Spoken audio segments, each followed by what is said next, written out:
Hello. 34 for each. Hello. Hello. Ugh. Ugh. Yeah. Falcon. How we doing, huh? Yeah, it's very good. You know what I'm talking about? I want to know what the fuck you... Opa. Opa. What the Opa. fuck, little opa? Opa. I can't remember my password, sorry. What's your- have to hotmail.com. I'm proud to be an American. Roll 20. You've got your password. I bet the password's Big Boy Billy. Billy. If not that, try Billy Big Boy. Oh, Billy.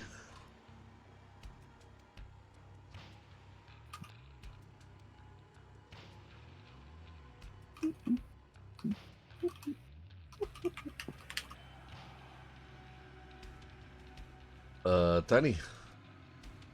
Yes. I can't see anything except for my token.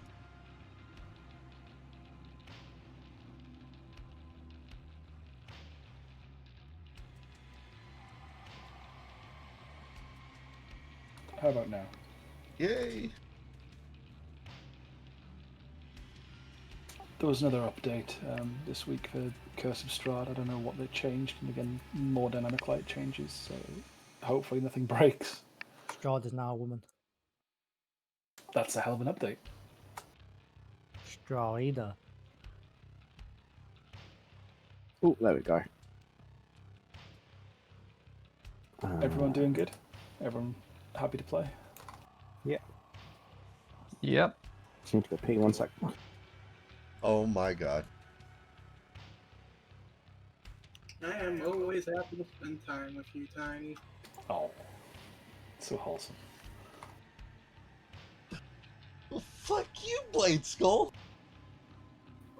Fuck.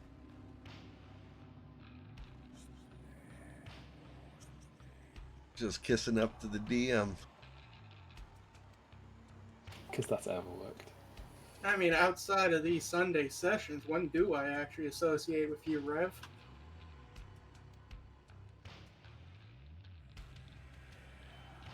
Too much.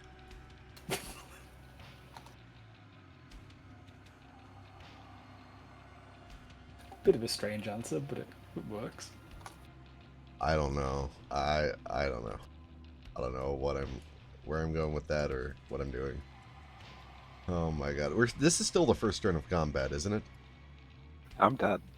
We've been doing this for a minute.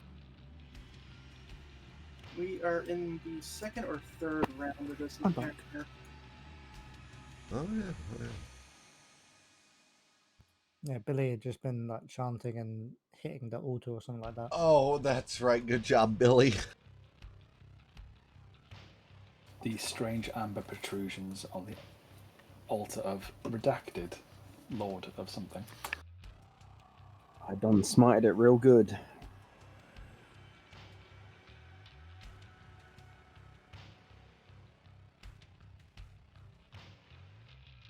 One question before we start. Rev, did you keep the 20 platinum that you Oh originally fuck yeah, I did.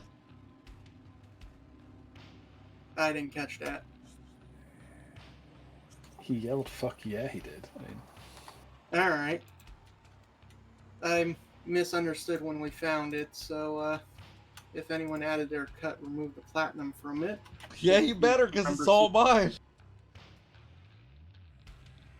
those odd platinum coins.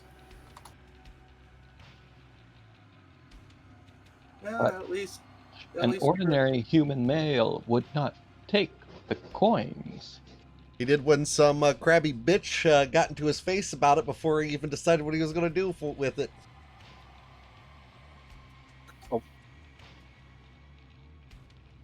Snap. Oh, I don't have a thing to put on the screen. Damn. Wait till next month. What? The inappropriate interruptions that Twitch gives, like the smoke weed every day, I believe is your notification. One of them. They didn't give one? I don't have one yet this month. It must be in a few Oh, I days. see. Okay. But is everyone good to start? I've got you, Tiny. Yep. Who would like to recount for us what happened 2 weeks ago? Apologies again for the gap in week play, but real life does come into play sometimes. Yeah, you come first, Tiny. No worries. Smoke Unless weed every day. somebody's written a lengthy drug money. summary, I can Yeet. summarize it. Go ahead. Alrighty, so last week the party found themselves at the home of the Burgermeister, and they investigated the disappearance of the maid and the butler. Although they were not able to ascertain the location of these servants, they were able to convince the Burgermeister to meet with Isabella and Ismark. They also got the Burgermeister's son in significant trouble by revealing his necromancy. Smoke weed every day. Afterwards, the party ST1 and divvied up Kistreamer just the laundered 600 Revocaine gold some they had drug received money. from rescuing the Etex daughter of the Visani leader, bought some stuff, and headed to the lair of the former dragon cult, where they are trying to find a cure for trying to find a cure for Grunk and Nuller. Less of a draconic cult, more a knightly order of people serving a good aligned dragon. It would be a metallic rather than a chromatic. So cult is a bit of a harsh word to use, but I suppose you can use that if you want to. I know Gwen would, but no, you're right, Tiny. Sorry about that. No, it's just a slight aside.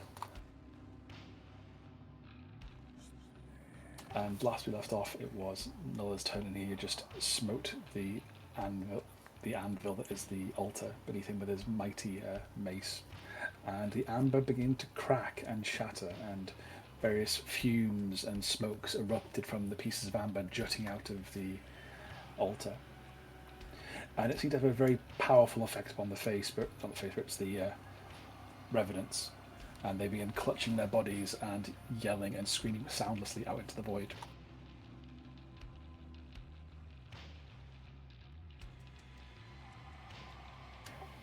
I'll take this as just the beginning of your turn, and so you can take a full action. Nulla, what else would you like to do? Don't really have much of an idea at this point. I hit the amber. That was my turn last time. Yeah, you used one attack, but I'll give you a full action and movement. You currently have a revenant behind you trying to stop you, but he's sort of recoiled in horror as you've done this. And you would feel him lurch away from you.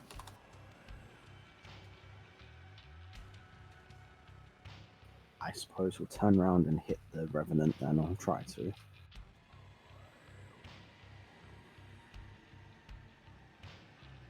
Okay, 23 will definitely hit. For 7 damage. You see the wound appear as you slash into, sort of hammer in this morning star into him, and the deep gouges don't begin to close up like they were previously. Out from the wounds is pouring a yellowish looking liquid, and it spills onto the floor messily, like old porridge. Oh, ew. Yeah, if I had my full action, would I still get my second attack? Sure. I'll hit him again. More porridge for the floor. 26 hits. And we'll smite as well. Actually, no. I won't smite this time. It's fine. Okay. On to church. What would you like to do? Hide. Oh my god. They would still notice you. They're reeling and injured, but they still catch sight of you ducking behind the altar. Then he shall be shooting at the closest one in front of Noller, engaged with him in combat and screaming. A 15 will hit. for 12 damage, and your sneak attack of 19. That'll be Church's turn.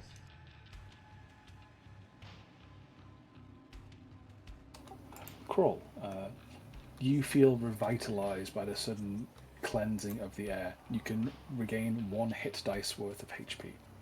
Wow. So you come to as this shattering noise of the amber being dismantled on the altar, and you suddenly snap to feathers sort of falling away from your eyes and your vision. Ugh. And Oh, you take a big breath, and you can stand up if you want to. Happened. Yeah, I will half movement to stand up. Take a second to orient myself, and then I'll try to claw at this revenant that's right next to me. There are currently 2 next to you. Oh, I can't see that other one. There's a pillar. Oh, okay, then he is not next to you, so just the one to the northeast of you. Okay. I'm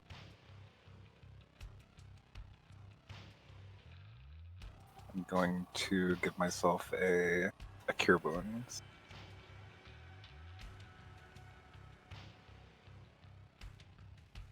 Heal up a little more.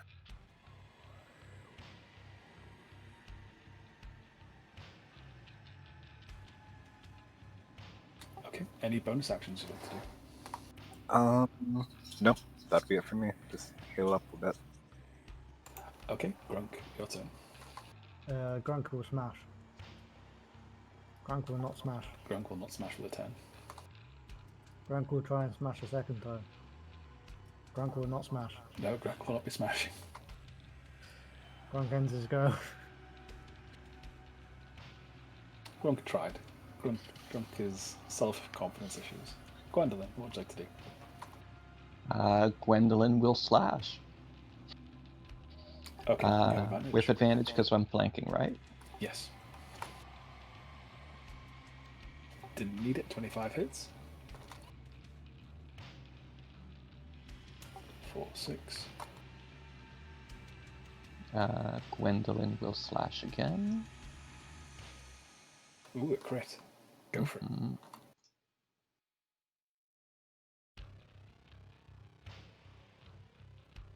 Some big damage. 13. It is reeling, and the chainmail about its body has been slashed to ribbons. It's barely hanging on, and as that sort of falls away, you see knightly clothes and priestly garments underneath this malformed and decrepit armor. How much damage was that? In total, that was 19. Okay, I thought I heard you say 8, and I was kind of curious for a bit. Did I say 8? Apologies if I did. It's been 2 weeks. Leave me alone.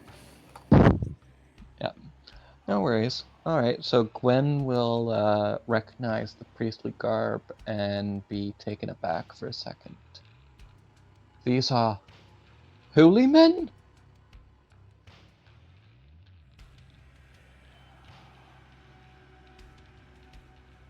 Okay, the Revenant will attack back at Gwendolyn, or at least attempt to. It will do so with disadvantage.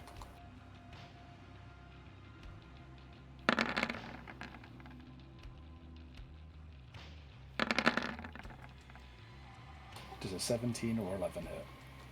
No. Okay, it swings effortlessly and tirelessly and just doesn't connect. Moira.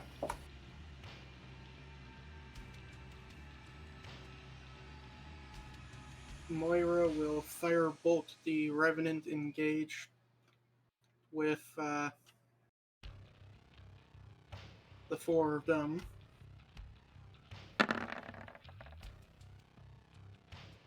$11 will miss still. Alright, and then the Fey Spirit will slash at it.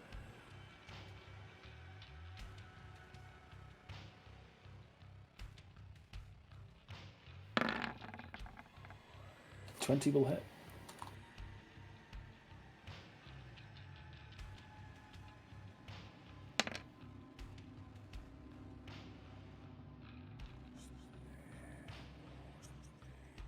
It looks like it's on its last legs. And That- that is the end of the turn. Okay. This Revenant attacks Nulla with all the reckless abandon that a ghost can manage, and it'll do 2 attacks at disadvantage.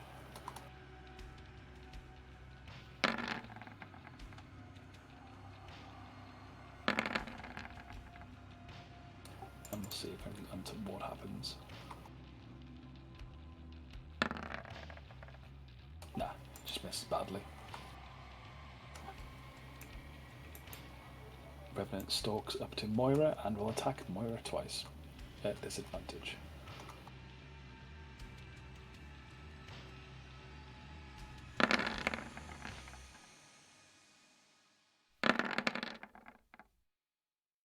Does an 11 or a 13 hit? The 13 hits for 16. Okay, it lunges through the doorway and pushes its sword into your side and feels like it grazes your ribs pretty badly. The AC was equal or higher to? Yes, equal or higher. Yeah, it hits.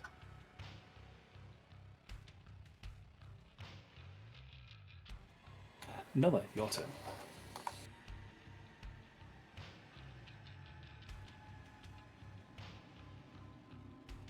He whack.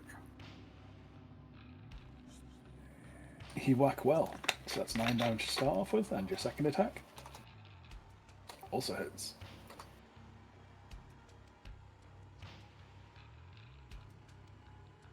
This one also looks like it's on its last legs.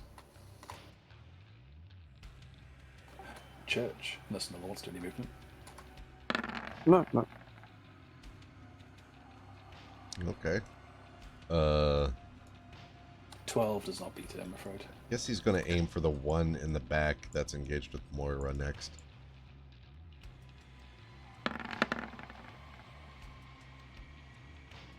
The arrow just sort of clatters off one of the pillars. It gets close, but not close enough. Aha, the bolt. So the bolt hits, but the arrow flies too high. That's it. Crawl, your turn. Okay. I'm feeling better. I'm going to claw at this Revenant that's next to me.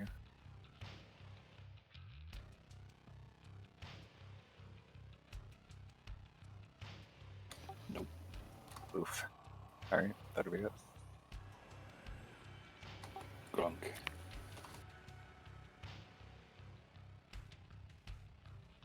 Yeah, 13 will not hit. 24, however, will. Thank the Lord. Are you currently raging? I am not currently raging now. So just 12, okay. But that does put it down. Give me a description. After swinging and slashing from and clawing from all over the party, Grunk with a triumphant roar swings his hammer down in an overhead slam and crushes the remnant into the ground. Very nice. Can I still use my movement? I can, can't I? Yes, you can. You can I'm break going up your movement and to- attacks in any order. Cool. I'm going to move here. And then I go.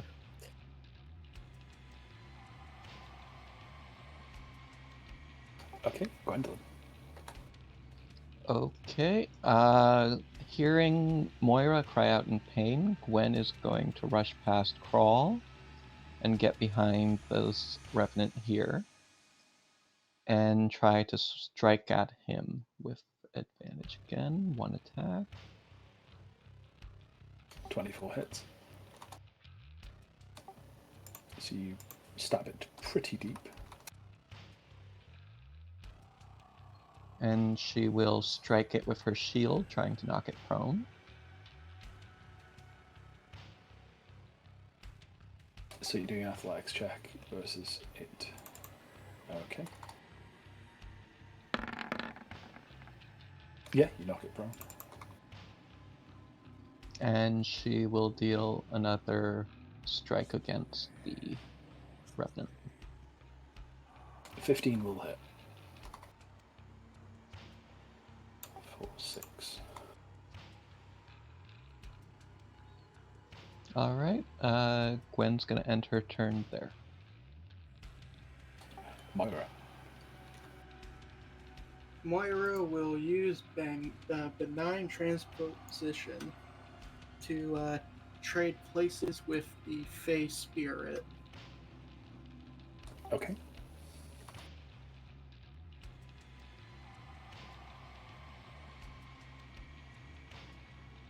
Which is a class ability, and I don't know if... Okay, that's my action, so I can't do anything this round. And then the Fey Spirit will attack the Revenant with its short sword. 23 hits. 13 damage. Yeah, this one's beginning to look a bit beat up now. Plenty of holes in it, and that strange ambery soup is pouring out of it.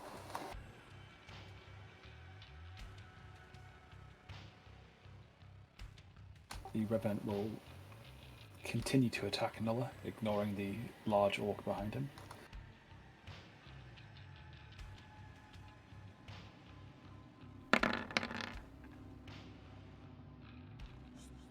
It's 23 hits.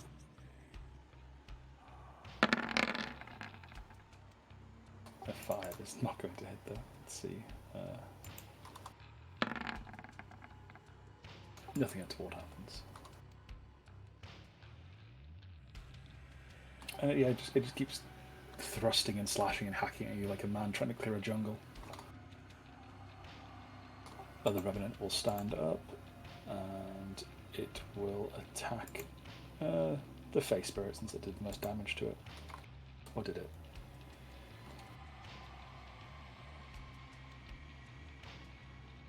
It did. When did 6, the Fey Spirit did 13.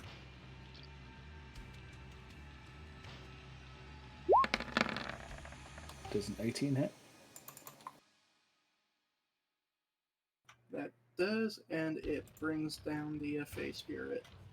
It thrusts the sword as it gets up underneath the neck of the Fey Spirit and pushes the ghostly blade to the lower jaw of the Fey Spirit, mangling the body.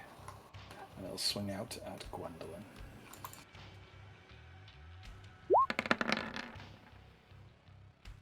Does a 19 hit? Yep, that's equal to my AC. Okay, it just manages to push the tip of the blade through the left-hand side of your armor and scrapes across your hip bone. Nulla, your turn. Whack. 23 hits for 10.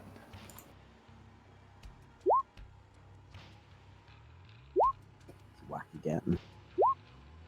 That is enough to bring it down. Give me a description.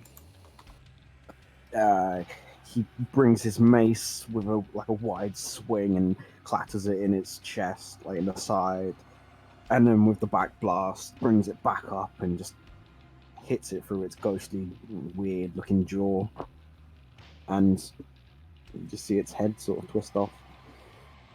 Very nice. Church. Oh, hold up! Oh, sorry. I'm moving as well. He rushes down to engage the last Revenant.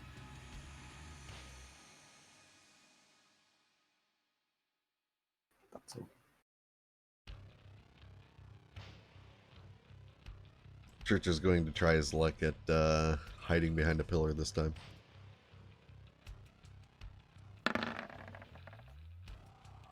Yeah, that definitely hides you. You duck her out from sight. And he'll send a crossbow bolt down range. You didn't even need the advantage. 16 hits. For 11. For 20. You are ghost busting. So who are you gonna call? I'm calling the church. I am calling Crawl. Crawl, what would you like to do? Okay. We'll circle around to here. And try again with my claws.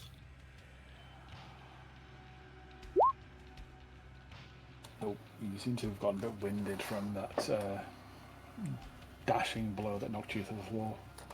Just having a hard time swinging and catching things. That'll be it for me. Grunk. Crank will rush on over and join in with the attack. A 14 will hit. For 8 damage. And then 7 damage. This one's beginning to look bloodied now. The flurry of blows you're unleashing on it is definitely taking its toll on it. That'll be it. Gwendolyn. Okay.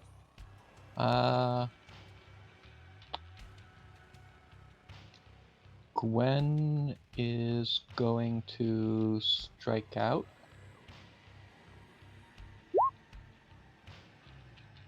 Yep, that hits. So for 5.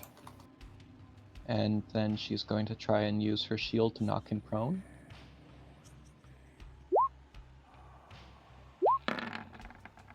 Yep, he goes down. And she will try and deliver a killing blow at advantage. 19 hits. For 11. The sword goes in, and out comes more of that yellow ambery goo, but it doesn't stop the thing from moving and thrashing around.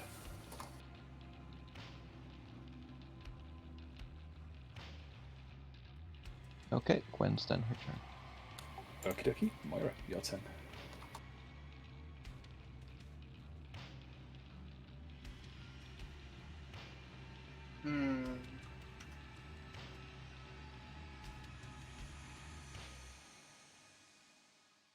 I guess Moira's gonna run up and try to bash it with her staff.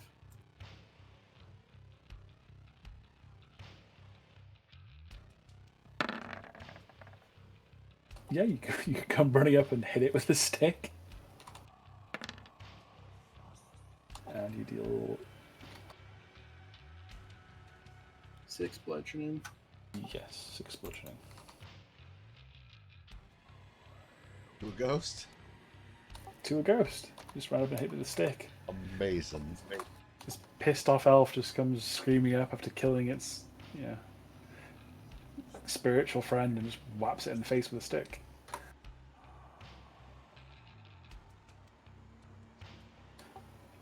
And he'll stand up as half his movement.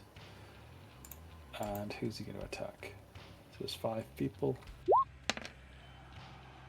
Gwendolyn, since it knocked him down. He swings out at Gwendolyn.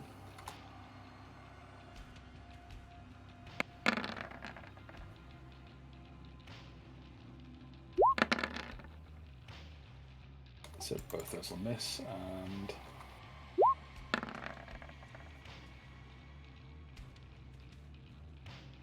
his sword falls from his ghostly grasp, and this transparent blade skitters across the floor behind Gwendolyn. Could I use my reaction to try and catch it? Make a sleight of hand check.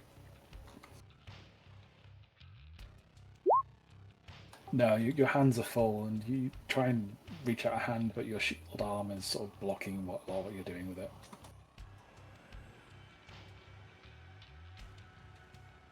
Nulla, your turn.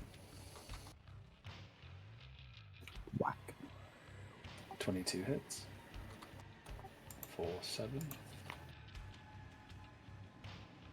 And the 9, he's looking on his last legs.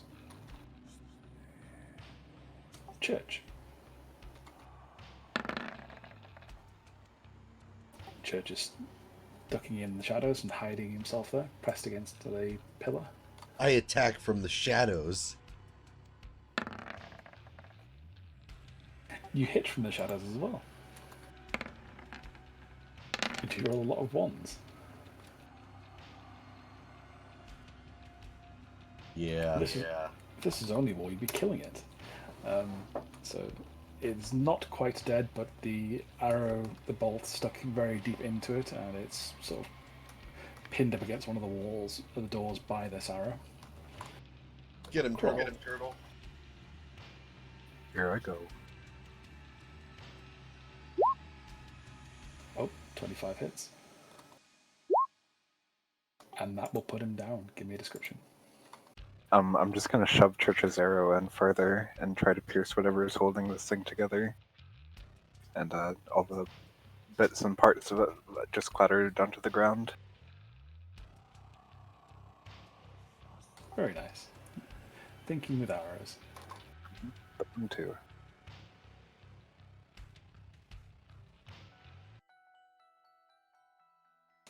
And that combat encounter is over.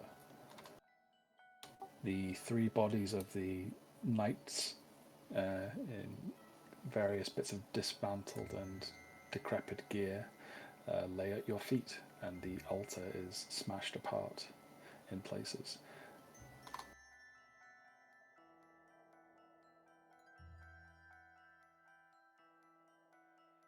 You feel a sense of ease and the pressure in the room relax and lift away, as if something that was holding the place down and keeping the air from moving has been lifted.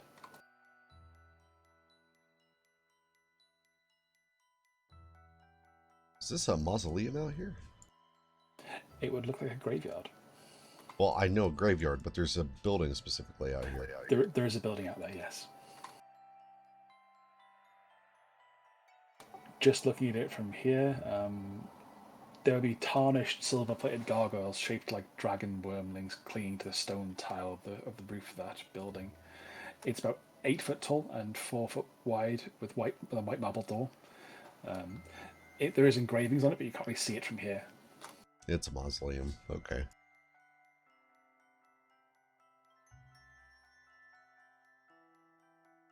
Maybe we should send Moira to look into it.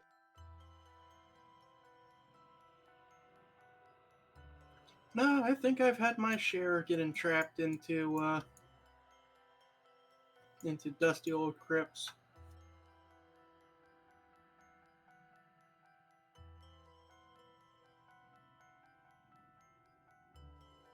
What would you all like to do as you start wandering around the chapel? Guess take a look at the altar, or what's left of it. A lot of it is cracked and ruined now from the tremendous amount of damage that Nulla did to it, but it definitely broke whatever immediate hold was held over these three revenants. There were what looks like shards of amber etched into it and sort of sprouting out of it, like thorns from a plant or some invasive species of flora. The altar itself now is cracked and riven apart with a large crack and dent in the middle of it. The bits of stone seem lifeless and devoid of any real colour.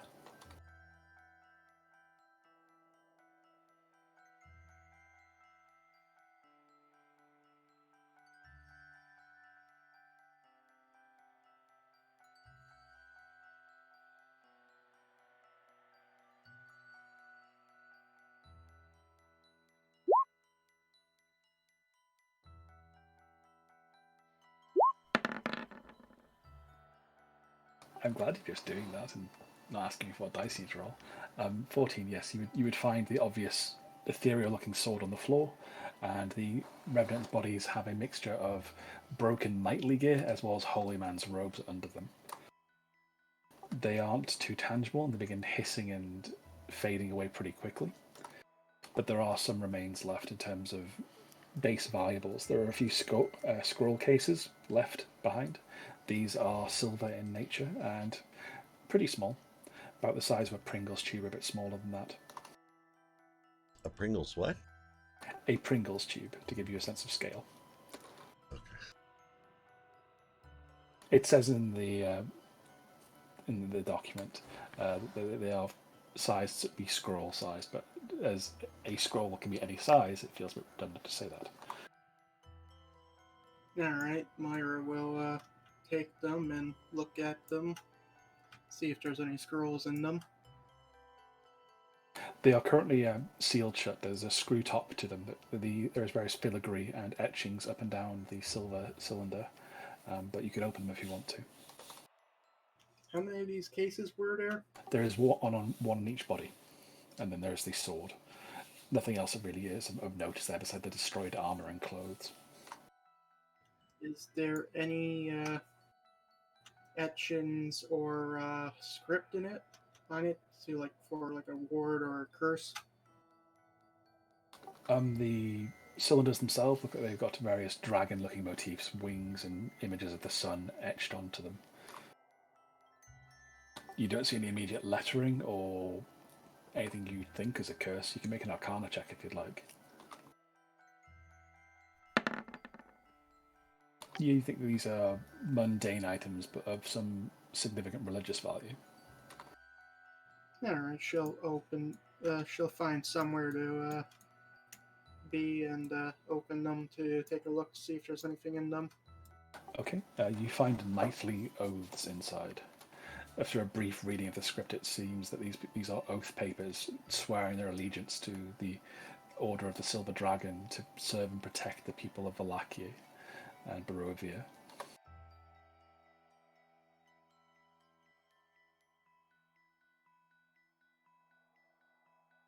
All right, these seem like they may be useful. Should keep a hand on or keep a hold of them.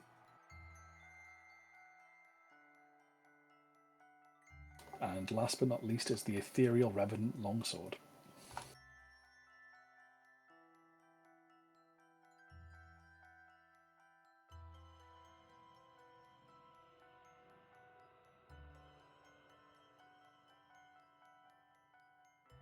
Is that not dissolving with the rest of the remains?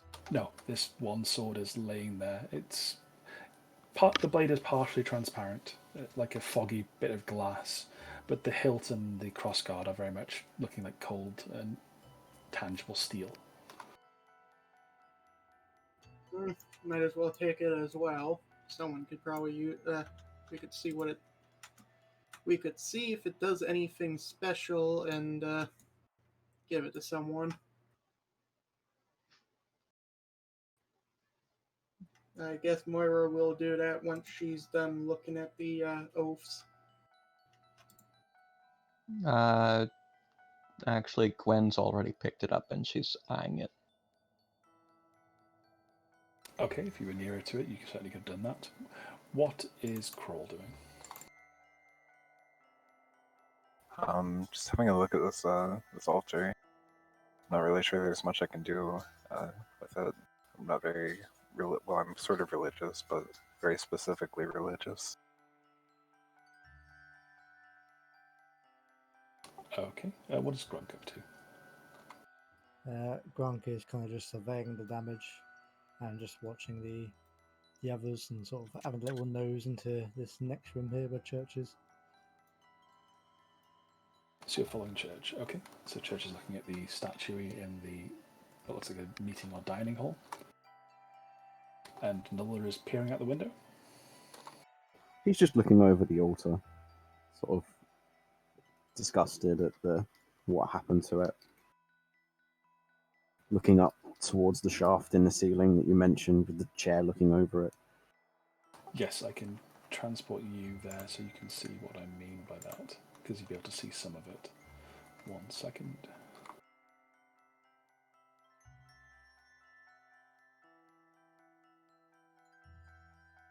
You'll be able to see that. Oh, neat. Okay.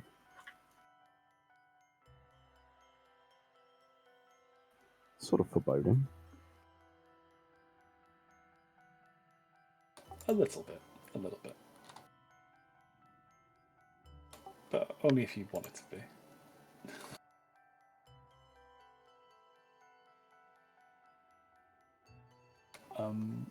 Make a perception check to see if you notice anything. I'm not very perceptive. No, it's dark and sort of hard to see in the murk upstairs. There's not much in the way of candles lighting up that area. But the throne looks interesting. It looks like it's very intricately carved. Of finest craftsmanship. The highest level. Legendary +6, as Dion always does.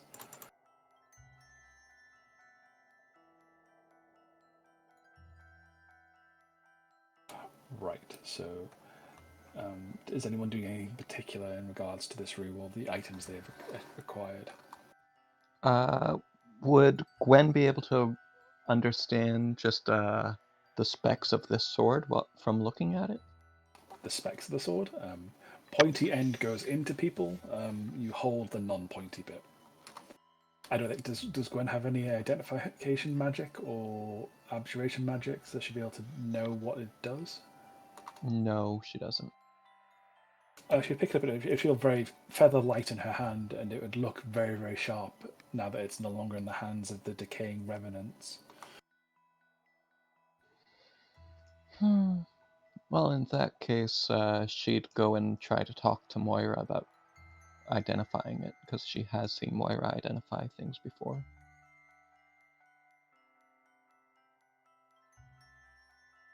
Yeah, I can ritual identify it while everyone's doing their stuff. Shouldn't take too long.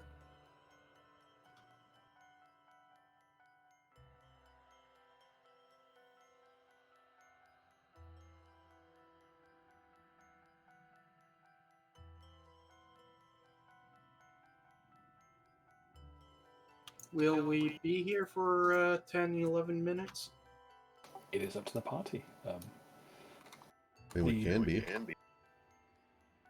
I wouldn't be surprised if we may need a short rest. Yeah, Some of us. some We're a hit bit dive. banged up. Mm-hmm. I don't know what you guys are talking about. I feel great. Perfectly healthy human male. Perfectly healthy, mortal, human, male.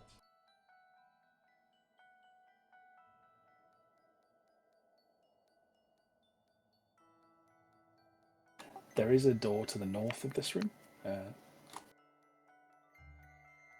If you want to explore some more, or you can just stay put. It is up to you guys what you do. There'll be consequences either way. Well, stay put for the rest at least. For 10 minutes. In the dining room or in the chapel, just so I know.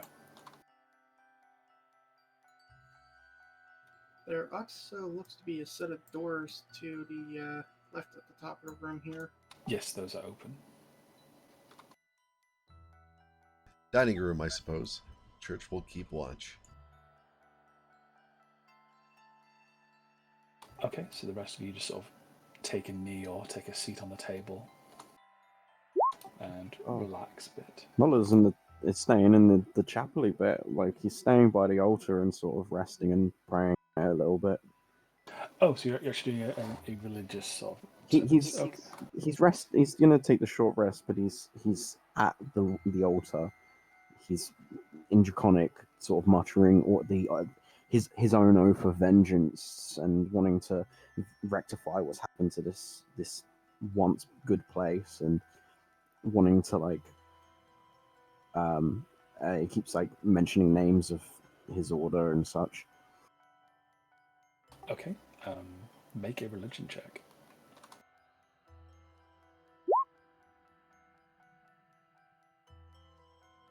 Do you feel like something is resonating in the grounds near you? This draconic oath and verboseness is certainly... You feel a tang and a tingle in your extremities, returning a bit of life to what was once corrupted by the strange fluids and gases from the coffin maker's workshop.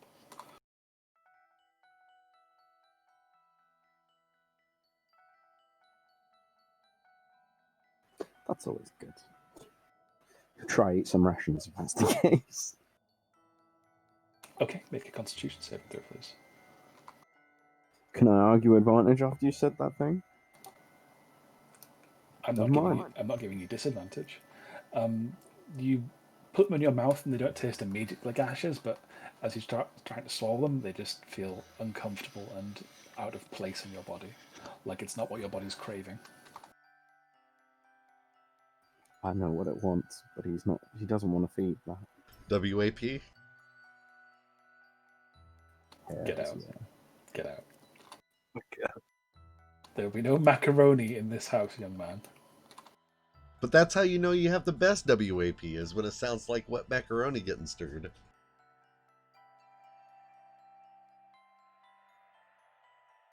I'm glad I haven't had dinner yet. So, while everyone is resting, Church, make a perception check as you're looking at it and listening out into the foyer.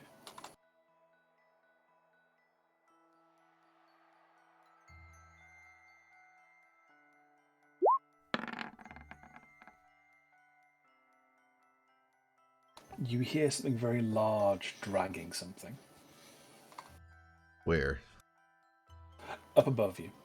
Above us. Which Like direction? the sound, going from south to north. Church just kind of tilts his head back. And he sets his eyes on the ceiling, slowly following the noise as it passes across the stone above the party's head.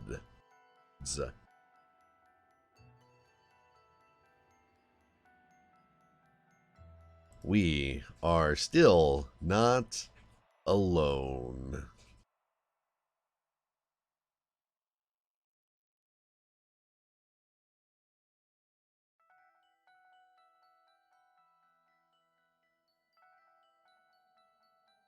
It sounds like something heavy and meaty dragging across cold stone. That sort of grating noise. And it's very slow and ponderous. Couldn't be a dragon. My guess is going to be it's a troll with a giant meat shank dragging it across the ground.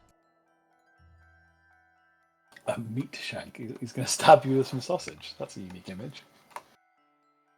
Hey, you can beat people with it too.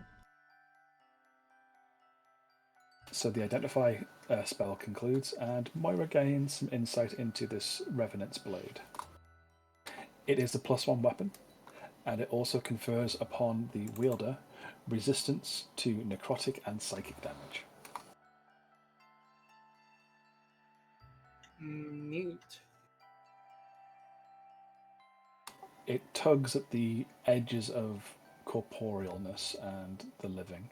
It pulls you a bit towards the being of a ghost in ways, sort of unmingling your tangibility with the world. It's also very sharp and you can stab people with it.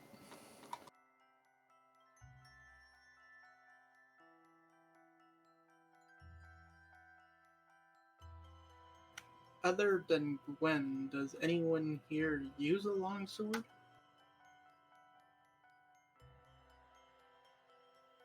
I don't believe so.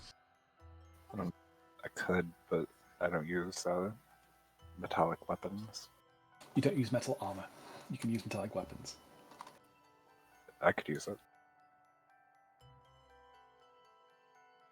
Alright, I'll give it to Crawl and let him know what it does. Wait.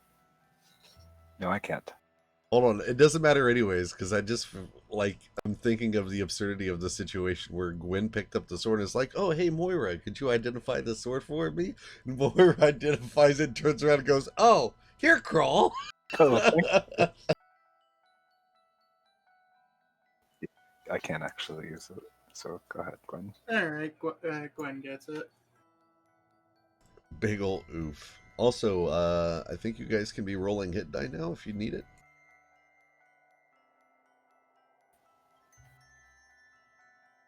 We were agreeing to take a break long enough for that.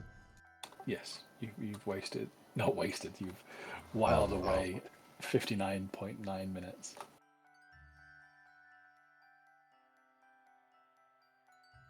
And you can use as many hit dice as you want, and you get half your hit dice back after a long rest. How heavy is a sword? It doesn't weigh anything. It is nearly non-corporeal. Since I was doing the ritual cast, I don't roll for hit die? No, you do. That's sort of light activity. It's not like you're jogging around while doing this. Alright.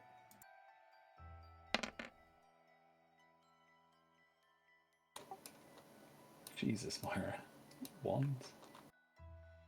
Oh, you rolled again. No, you rolled a 2, but you got -1 because...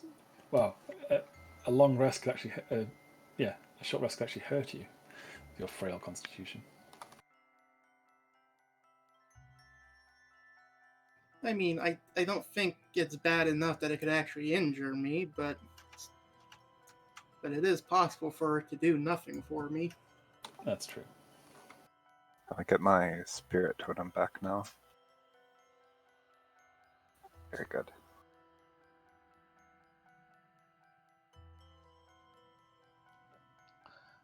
Gwen's planning on switching over to the ethereal longsword because resistance to necrotic sounds pretty useful. And psychic. Oops. Gwendolyn cuts Moira down where she stands. Yeah, that would definitely hit. Oh shit, I tried to roll damage for it. And you utter machine god Cthulhu language.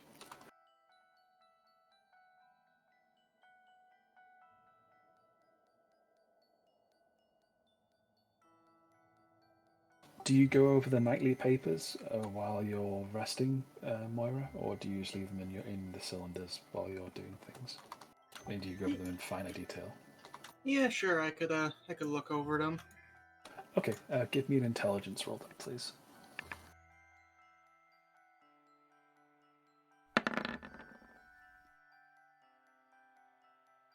I will use my inspiration to re-roll that. Okay, go for it.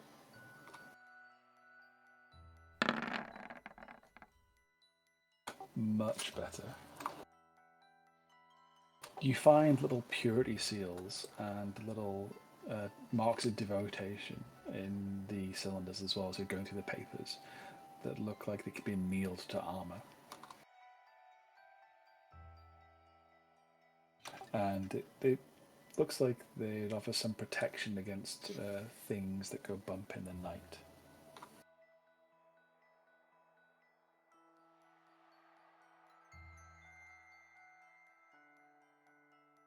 Okay. Moira will point this out, and she'll ask if Gwen, Grunk, and Noller would be interested in having it applied to what they're wearing.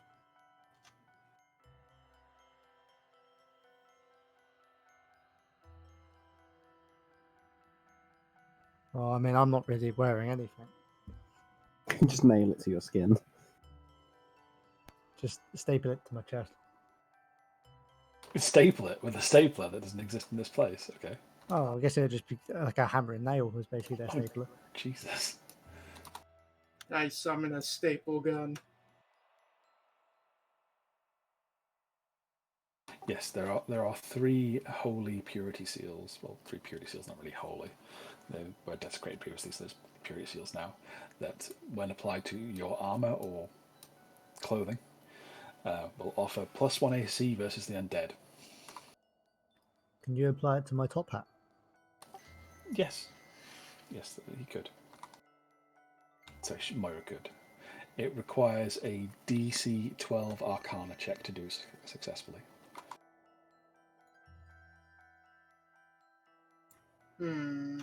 Will I have to roll for each individual person? Let's just say the one.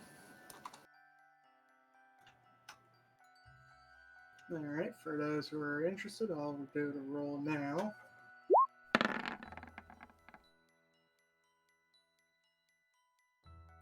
Damn, look at you applying shit to armor real good.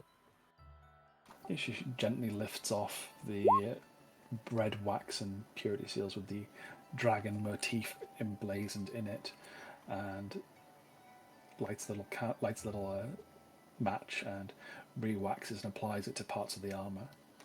So who are you applying that to? Bear in mind it could also go on Grunk's shell. Not Grunk's shell. Apologies, Grunk does not have a shell. Crawl's shell. I was thinking of applying it to those who would see themselves in the front line more often than not. Though Krull... does Krull find himself in the front line often enough? Pretty often. I did get Warcaster, so I could get into the fray more. But yeah, I'm not like a frontline. Probably Gwen, Grunk, and Gwen Grunk, and Nuller. Yeah, that's who I was originally thinking of doing it to. That is, if Noller and Gwen would accept it. Yeah, it's part of what he's trying to fight to help out. He wouldn't say no to it. He'd be very distasted and a bit reluctant to see you put it on Gwen, but he wouldn't stop you. Only because of his distaste of her. Yeah, Gwen would not mind the protection as well. She has no particular disdain for dragons or dragon-associated peoples. You called them a cult before. That's rude. Oh, the Order of the Silver Dragon, sure, but dragon kin themselves, no.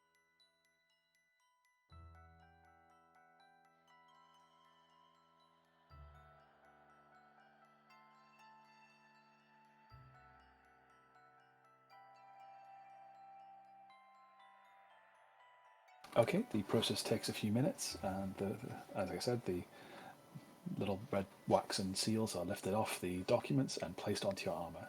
So, Grunk, Nulla, and Gwendolyn, you have +1 AC versus the undead. Sweet. How do we go about putting that into our sheet? Just remember your normal AC. Oh, just plus it for one. Okay. And if I say a ghost is attacking you, you could say, hang on a second, I have +1 AC versus undead. Does it factor in here? And it's a yes or no. Lovely, thank you. Versus a wild dog or a direwolf, it does not do much.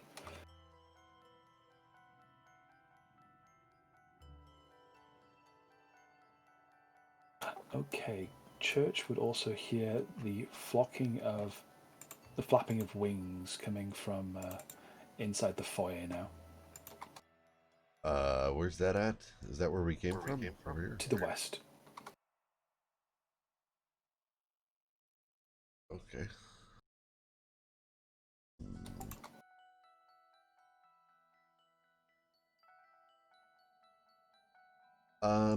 Well, while everybody's doing this, I'll be a sneaky boy and try to peek into the foyer.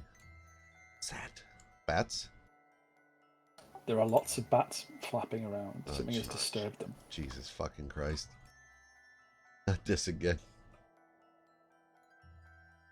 I mean, what are they doing? Just flying around in circles, or? Yes, they're flying around panicked, looking at the tops of the room. How big are these bats? Not too big. Only about the size of a normal bat, so about the size of your hand. Okay, so I don't have to worry about getting fucking wrecked by them, I guess. It's not a swarm of bats now, but they look like they may form into a swarm, but they seem very panicked as something has alerted and shocked them. Possibly something is stomping around upstairs. Could be. Could be. Hmm.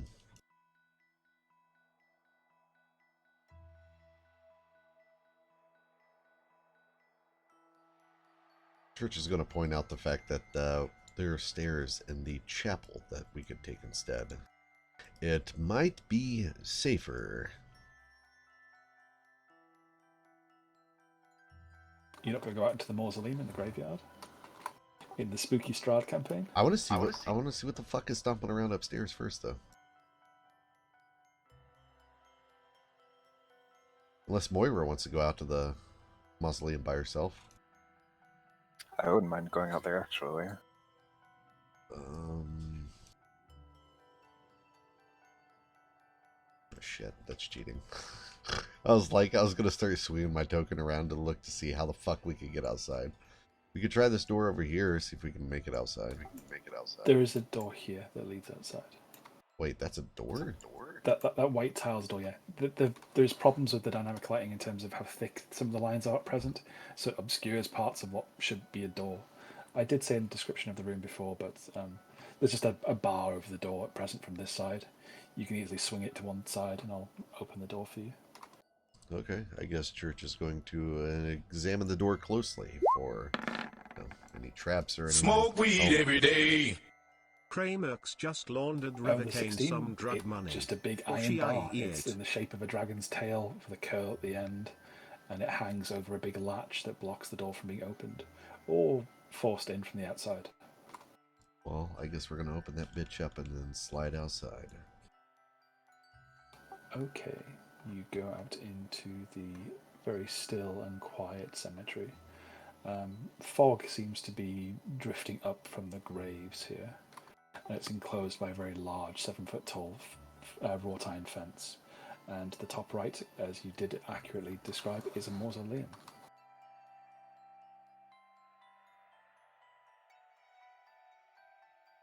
And I want you all to make perception tests as you walk out into the graveyard.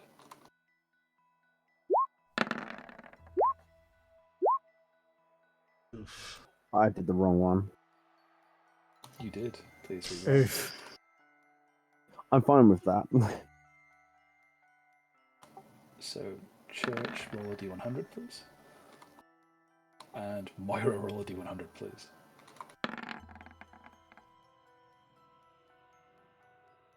Looks like you're gonna fall in the grave. No, Moira just narrowly avoids falling down the stairs as she suddenly catches sight of someone up by a window, and it locks eyes with her. There is a well-dressed man with a thick mane of thistledown grey hair observing you from a high tower. He's drawn a curtain open and looks at you very strangely, and then pulls the curtain back quickly. The rest of you get a better look at him, and you would see he doesn't seem to be breathing. Hell, from this far? Yeah, there's a odd stillness to the man's presence and the way he's moving and where his face doesn't seem to twitch or open his mouth. None of the tics that would give you away as being alive or sane.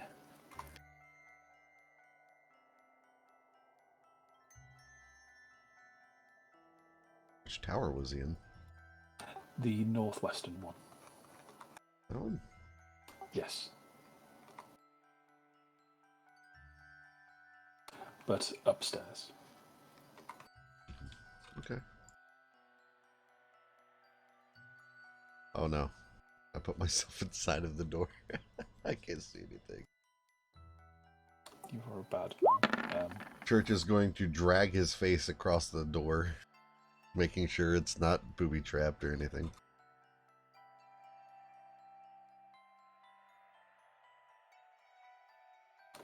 You do see a strange, faintly glowing white sigil. He goes to open the door but stops, and he when he notices it, yeah, he's What not. languages do you speak? Common, celestial, abyssal, and demonic. Infernal. Okay, so you wouldn't know what it says. Infernal, right? Yeah, you wouldn't know what it says. Well, instead, he'll just look over his shoulder and point at it as he's looking at Moira, giving her a dead stare. Because he's not particularly good with this stuff, but there's obviously something that stands out to him, and it stops him from opening the door.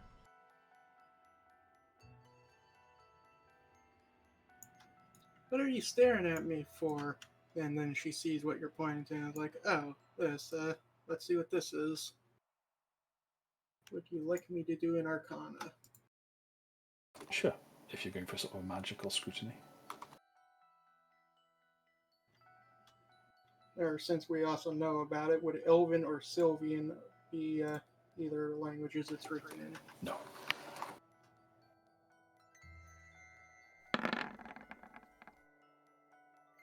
Okay, narrate to me how you're going about reading and checking the rune. Where is the rune on the door? Around the same height as the handle? No, it's above the top of the door, above on the lintel. She'll just stand at it and stare at it, muttering things to herself, or talking to herself in a way like she's uh, self-narrating her train of thought. I guess you could describe it as. Okay. You get with a 9, you're not going to get very much. You'd know it's very old, and it seems like the magic has faded somewhat.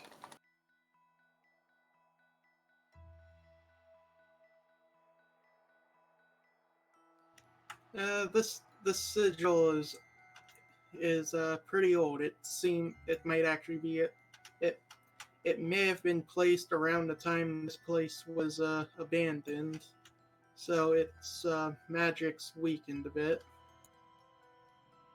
But still, be careful. Don't know what it does, if it does anything. Safety is of my utmost concern. And Church will check to see if the door's locked. It is not locked, but it is not moving when you are trying to push it. As you go to see if it's locked, a blast of cold air flows over you, Moira, Crawl, and Grunk. No, Nulla, not Grunk. You suddenly brace yourself for what might be the last moments of your life, but it's like just a cool breeze. This booby trap is clearly faded with age. How refreshing. Church will nervously look at Moira and Crawl just to make sure that was the right response. You would see that from where the rune was, a stone dragon head has pushed itself from the rock, and its mouth is open and breathing this breath of cold, but the magic is faded. But the door does not open with your immediate push. You can make an athletics check if you would like. Oh, Grunk, could I have some assistance? Grunk smash. Grunk, smash. So shall I just roll strength? Athletics, please. Athletics. Yes, smash carefully. Grunk goes to put his shoulder into the door, and he bounces off it with a sickening crack.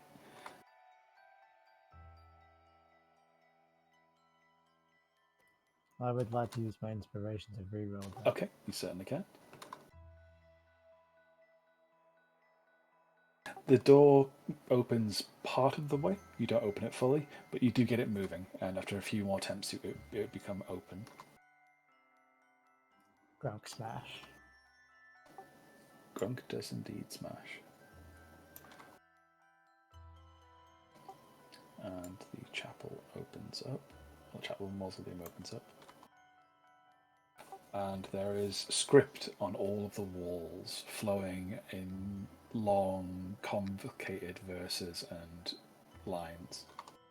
But on the northeastern wall, there is a brass-looking plaque of some sort of amalgam metal, very, very hard and tough-looking. And on that, the words are a lot clearer, or that the text is a lot clearer. You may not understand the words. What languages does everyone speak? Please flash them in chat.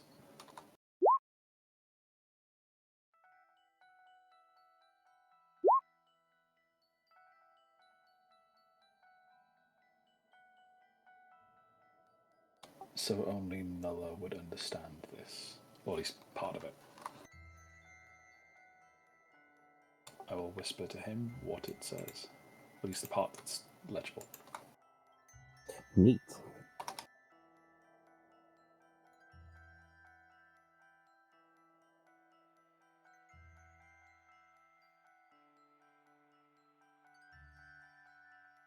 And of course, it pastes part of it into chat. God damn it. I'll just do the handout. so everyone can see.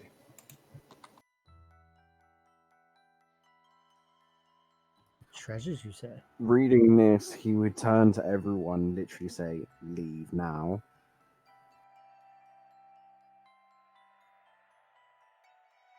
Very sincerely. Is there a trap? Gwendolyn is nearly. Gwendolyn needs to make a acrobatics. Yeah, also a dexterity saving throw to avoid being crushed by the door slamming shut. Yeah, you're hit by the door for 3d8 damage.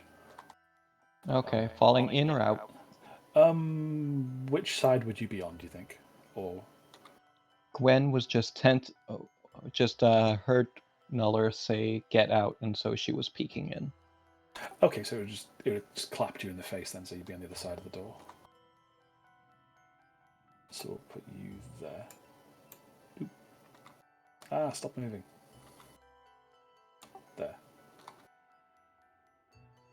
And the door slams shut, and you take. We'll take it 2d8 since you're on the other side of it. Oh, alright, I'll reroll that. You take a whopping 8 damage as the door sort of slams into you and knocks you sprawling a bit.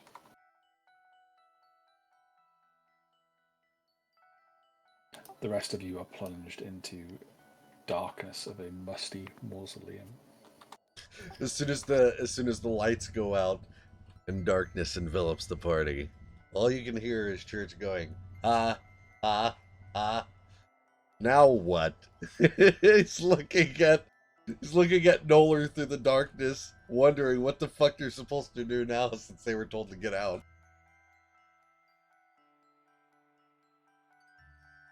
Oh no, not good. You hear a clicking and a ticking noise coming from underneath your feet, and parts of the stone start shifting.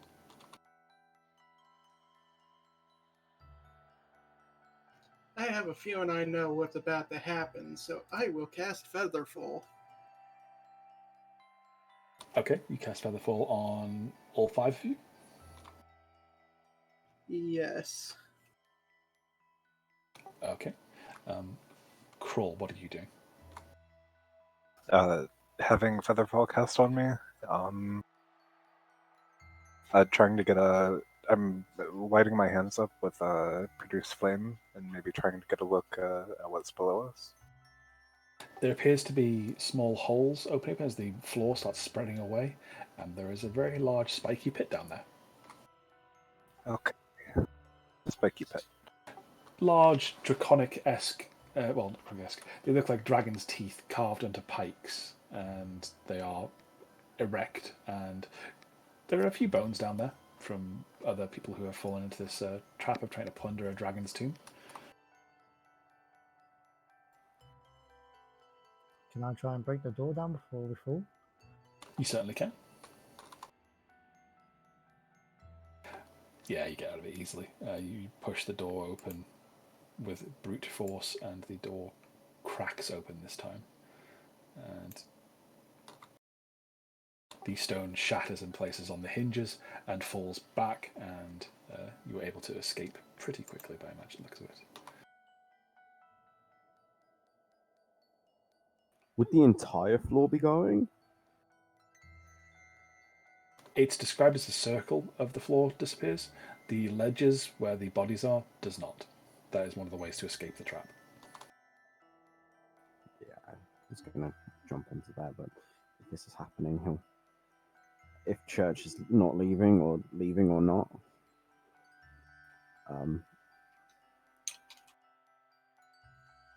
Church looks as if he is going to.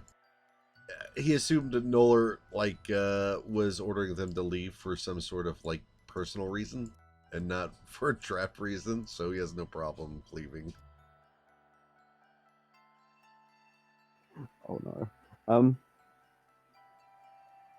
Well, okay, Noller's gonna sort of stand in the door then, and sort of in his draconic speaking would say, Lord's, what's his name? Argynvost? Argynvost. Argynvost? He'll be speaking, I suppose, sort of in a prayer or speaking more to the grave, of seeing if it will help, and say, "We're not here to plunder your tomb. We're here to free your order and bring back your righteousness. If you would offer your help and provide us with something to slay and destroy what ruined this place, and to be preaching that, if it helps."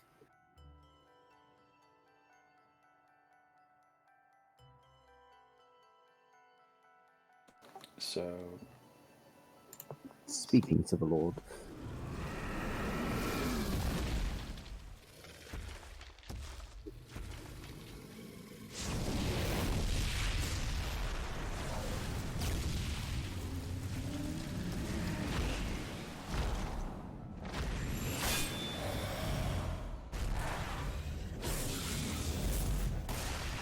you hear the sounds of battle echoing around you. A mighty dragon thrashing in rage and anger, attacking all around it, laying waste to the ground with its mighty breath.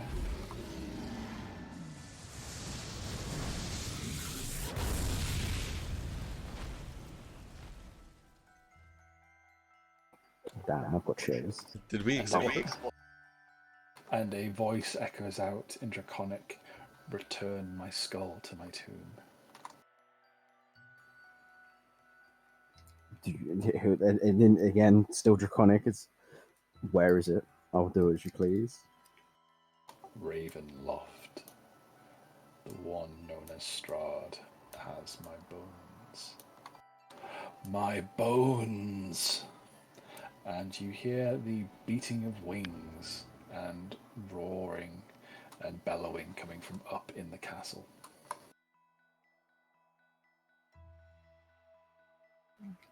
As you wish. The devil will go down himself.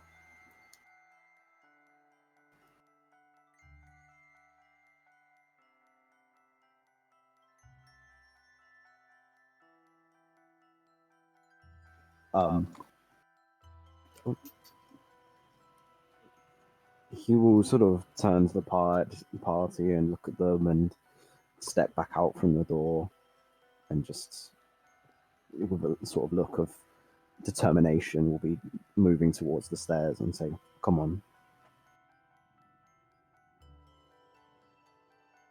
Okay.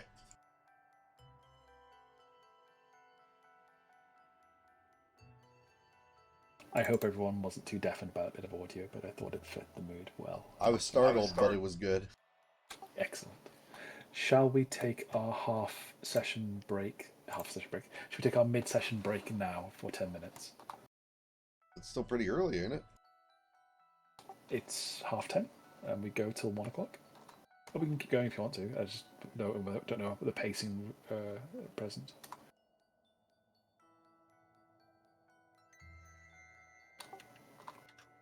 We usually do it like 40 minutes from now. Okay, that's fine. We can keep going. Sorry.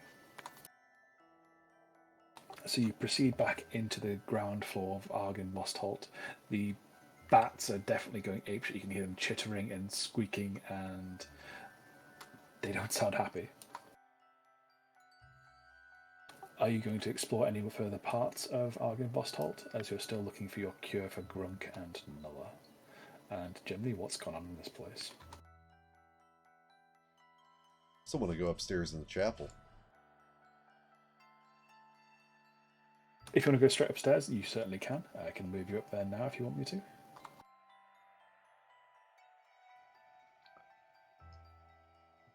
Gwen was curious about this door up here, but I'm assuming Church is very insistent about going upstairs. We can check that door too. I just want to see what's upstairs. Bonking around.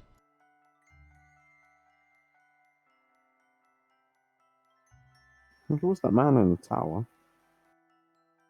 Yeah, I'd quite like to find the creepy old, not alive man.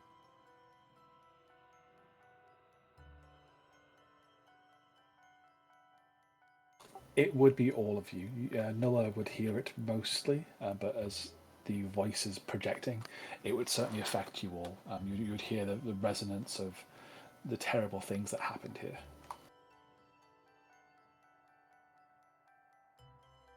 A dragon is not to be trifled with. It certainly has a will and a certain force of personality and power that transcends mortal ken and thoughts. And it would penetrate you just by being around it.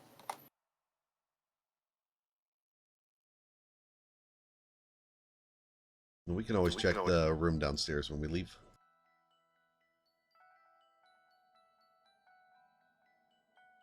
Okay, I'm getting the consensus then that you all want to go upstairs up via the chapel.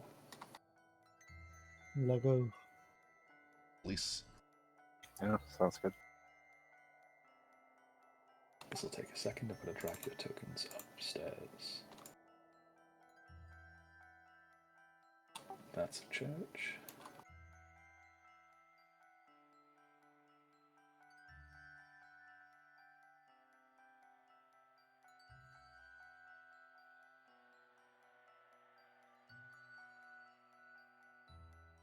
You should be able to see upstairs now, hopefully. .tm. Yeah. I can. Okay. So the stairs go up for about 15, 18 feet. It's quite a tall building. There's a lot of height to it. And you come up to this balcony area overlooking the chapel. It seems very dark here. Even with the lights you got produced, it seems like the area around you just eats the light and it doesn't penetrate much.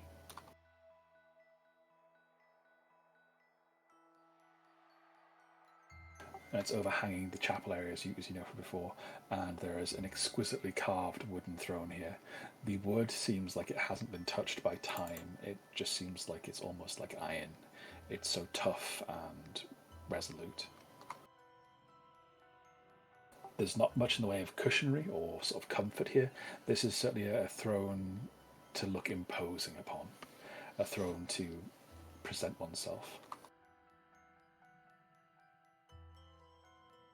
That stair just goes back down to the side of the chapel. For church's benefit. Yeah. And you can see from here probably the gargoylery on top of the mausoleum. At least partially.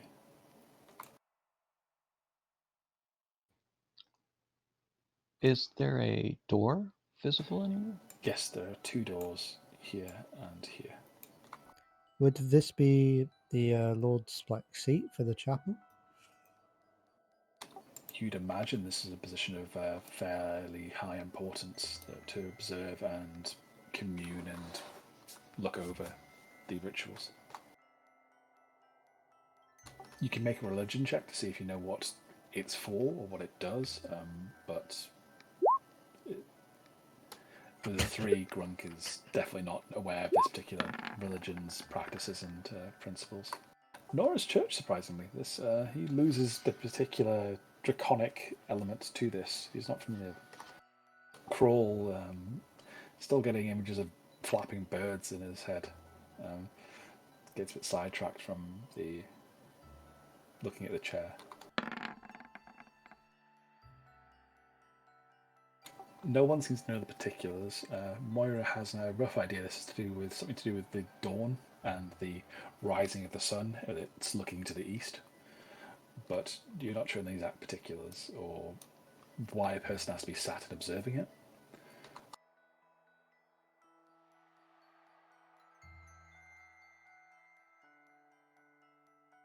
Well, Grunk's just gonna. Are the doors unlocked? First of all. The doors don't seem locked, no. Yeah, I'll just swing the door that I'm next to open and stroll on through. Okay. You would come out to a curtained off set of alcoves and a series of doors over here and a landing over here. I'll open that door for you guys as well.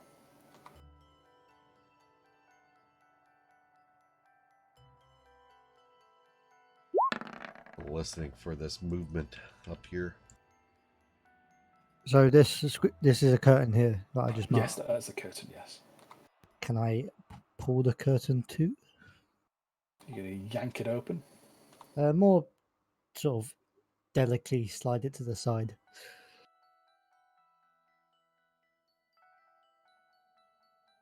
Okay, you slide it to one side, and you see a pedestal atop, a black cloth covering something atop a white marble pedestal. Grunk will turn to Church and smile and say, "Do you want to touch it?" I would love to. He'll approach and he will examine it closely for traps. It just appears to be a black cloth on top of something circular or spherical. He'll slowly take the cloth by the corner and slide it off of the object.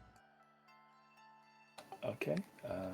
For everyone else, it just appears to be a sculpture, a bust of some handsome middle-aged human, a knight with a very foreboding mustache.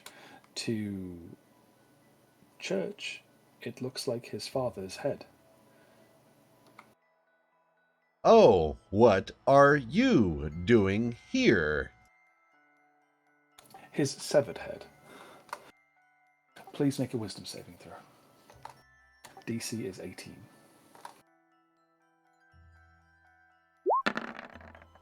Oh shit. Well, there you go. Does anyone want to give Church their inspiration to reroll? I've got inspiration. Do you want to use inspiration to reroll? Not really, but I guess I will.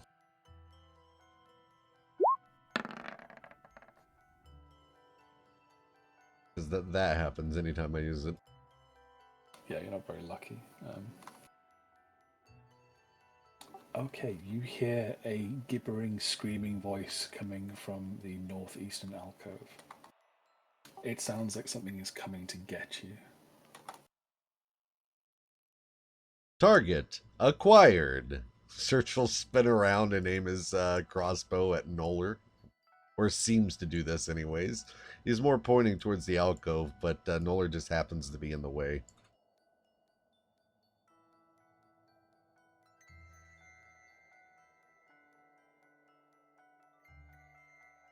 And you would see the following coming out from behind the curtain.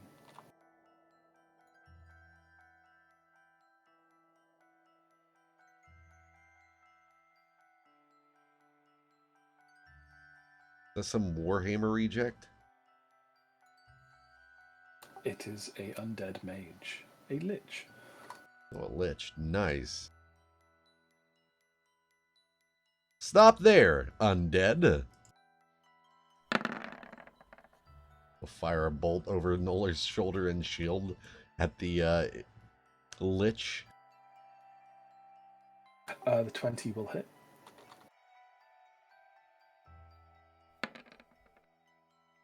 And will do 7 damage. It reacts and casts the following spell on you.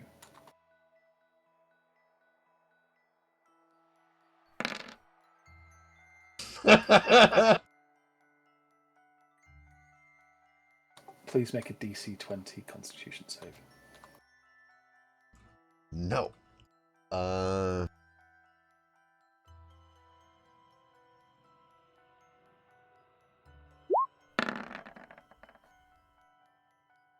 Okay, roll a D100.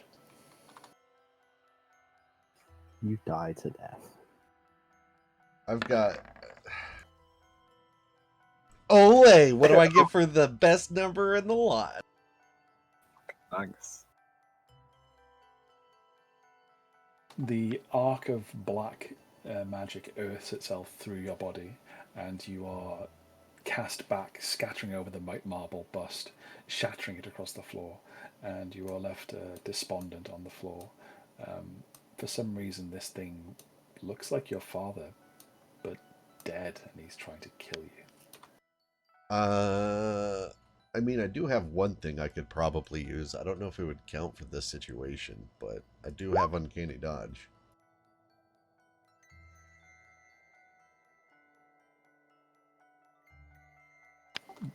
This is all in your head. Okay, all right. That's all I need to know. All right. He smashes into it. The party would see a flicker of darkness arc from behind the curtain into you, and you would fall over like this. But it doesn't seem to be coming from anywhere. It doesn't seem to cause physical wounds. Just a incredible sense of dread and foreboding. So you don't take you're still on your normal HP. Don't worry. No, I'm dead. Wait, I didn't lose any experience? Or experience health? No, you didn't lose any health, no. It's like getting a really bad jump scare. See, the thing is I don't know how to, like, handle that as church. It's called character growth, dear. Oh my, Sorry. His body, once gone, has now been found, along with his head. Church is going to start examining the bust that he just smashed, because he could have swore that his father's head was the bust, or was, that was it. And now his father appears with his head, but as a lich on the other side of the room.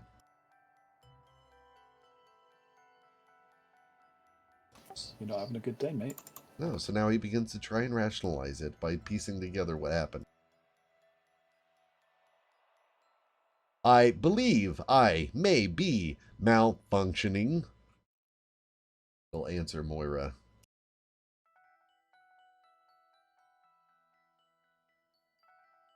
And he threw himself on the wall. Didn't they see something fly out from behind the curtain?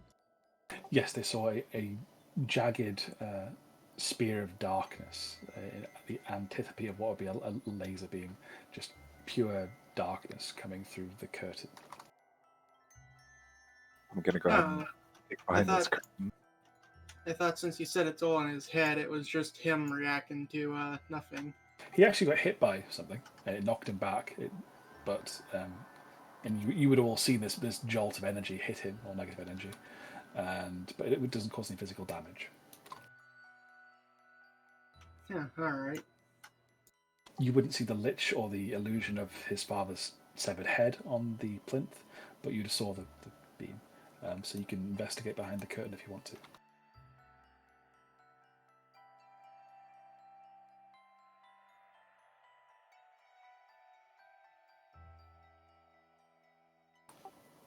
Since you're closest, Kroll, you would have initiative on this. What would you like to do? I'd like to peek carefully behind the curtain. Just pull it back a tiny little bit. So you scooch it back. Are you doing this sort of stealthily, or are you doing this just... As carefully and quietly as I can. You open the curtain, and it pulls itself back closed. Oh. Okay. I guess Crawl will wave Nuller over. Since he's closest. Did it just close itself? It did. I tried to open it, and something didn't want to be seen. It pulled it back closed. Here's an idea. You pull it one way, and we'll just pull it right to the middle, and we'll both look. Oh, yes, good idea. And if neither of you can look, I'll look straight down the middle. So one of us will see it. Perfect. And they'll do just that. Okay, so you pull the curtain either way, and it stretches and makes a tearing sound as you're pulling it, like the sound of a band-aid coming off someone's flesh. Excuse me. And you see windows that are blocked up. And just a little pocket of pitch blackness. Attack the darkness, please. Can I use my hammer as like a makeshift crowbar and break the whatever's on the windows? You want to smash the windows open? Sure, go ahead. Give me an attack roll. Oh, Nilla's already given me an attack roll. I swung into the darkness. Church just asked me to do it. Okay, so roll. You're doing this at disadvantage, so roll a d100.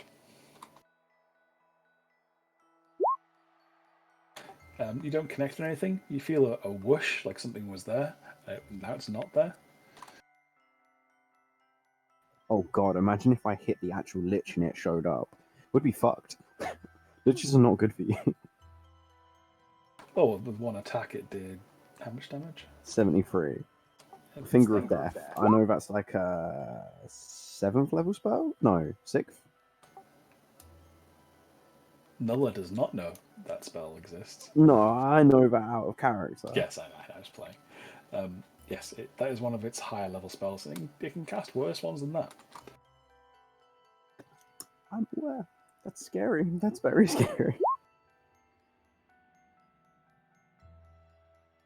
And so the 9 would also miss. You try swinging at something, but something seems to catch your hammer and force it back. So, and out from the darkness wails a banshee. That should be there by the windows here.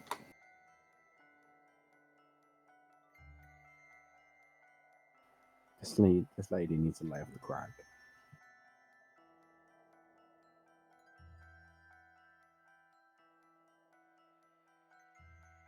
Well, it's not D&D without some crackdens, you know? Okay, and so everyone who is nearby will hear the wail.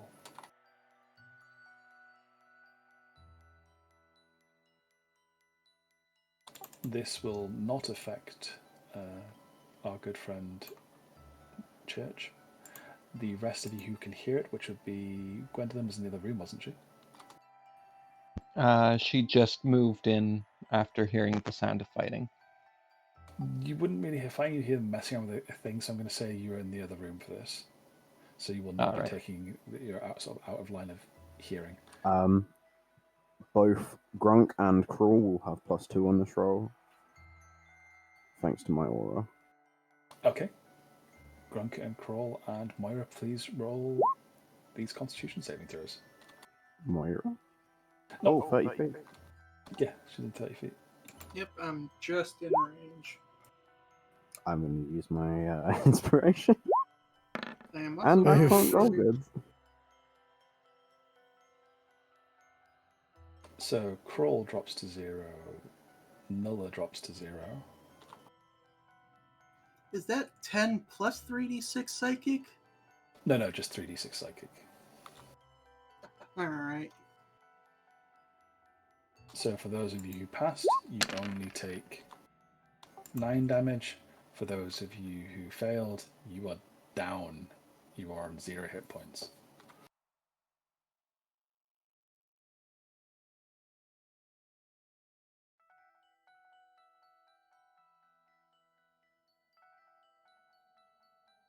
And we will go to clear this down. Please roll your initiatives.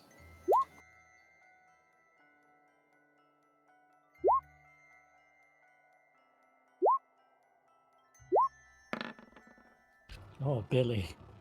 I know. At least you rolled the 1 there rather than the death saving throw. Rolled a 1, 2, and a 1.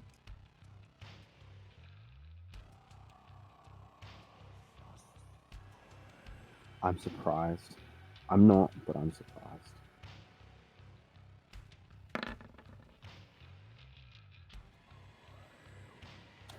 Okay. That should be everyone. Church, you go first. I think he's actually going to try and stabilize Noller. Okay. Give me a medicine check. Is Grunk proficient in medicine? Grunk? is not. Okay, I was going to give you advantage and give you 1 HP, but yeah. You stabilize Noah. That'd have been You nice. see his heart stops, and you just punch him in the chest, and his heart starts beating again. Church then flies around to this corner, and that will end his turn. You can bonus action hide. Oh, yeah! I should stop telling you this. Thank you. Okay, so Church. Thank you, Dice Daddy. Do not call me that!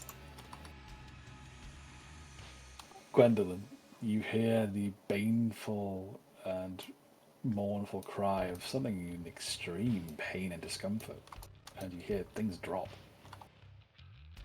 Okay, Gwen walks into the other room and can just barely see the Banshee, so she would go 5, 10, 15, 20, 25, 30.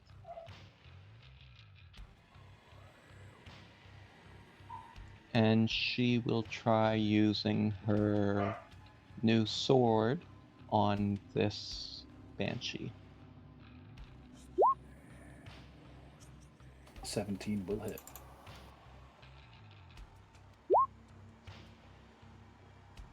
For 11. If you can put slashing in there, that would be appreciated. Oh, it didn't load that. Oh, no, it didn't. In the damage type, that's fine. But yeah, if your attack hits and the slices deep into the Banshee and its ethereal body shimmers and flickers. Okay, and she will strike again with her longsword. Wrong button.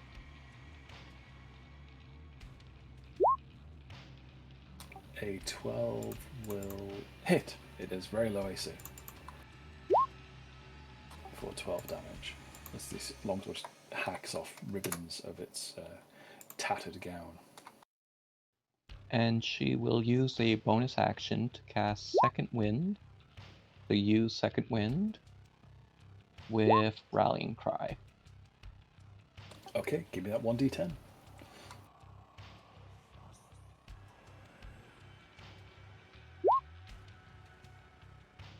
So that's 7 hit points.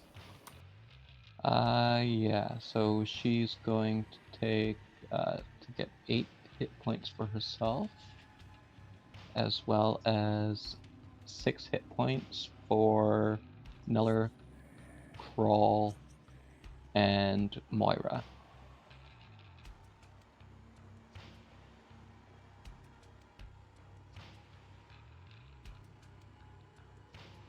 Okay, so she cries and knocks them all down. You yell and get them all back up again. Okay. How much health was it? 6. It's equivalent to my fighter level. Thank you. Sorry to interrupt you. Alright. So yeah, Gwen's going to look at this Banshee and say, I can use my voice too.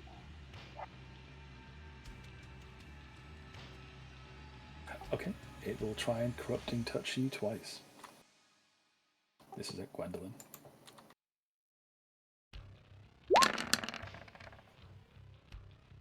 It is an undead, so that'll be just a 7 versus your AC, which is going to miss.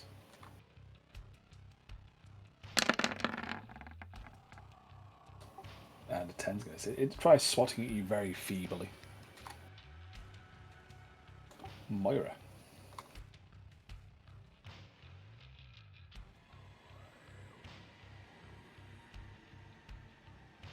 Moira will move 15 feet.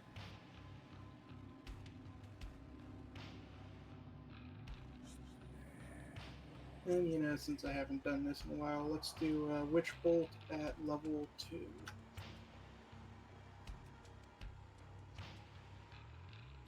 So this will be 2d12 damage. 14 hits.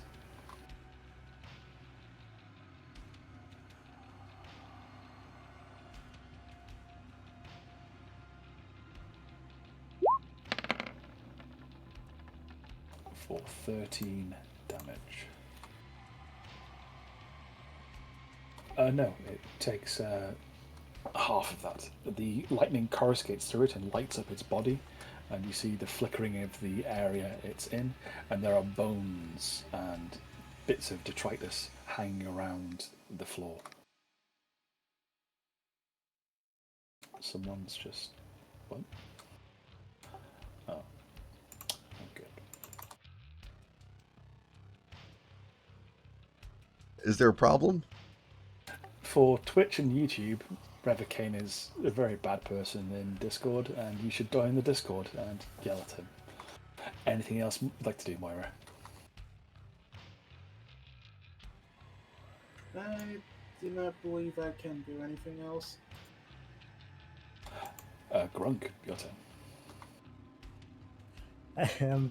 Gronk is gonna just swing it. Can I move in there, or is it the gap? Is the gap? Yeah, you can move to the north or the so south. I'll go there and I'll have a good old swing. 15 will hit. For 12. 10 will miss there. God damn. That'll be it. Crawl. Back away carefully. Produce a flame in my hand and huck it at the Banshee. Okay, go for it. 16 will hit. And that seems to do a little less damage. The elements don't seem to apply and affect this ghostly apparition too well, so that does 2 damage.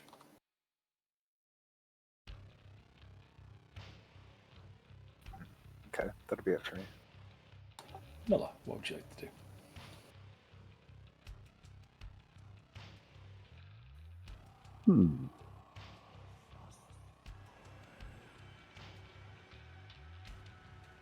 We'll move in next to it, if that's possible. Certainly. We'll swing at it.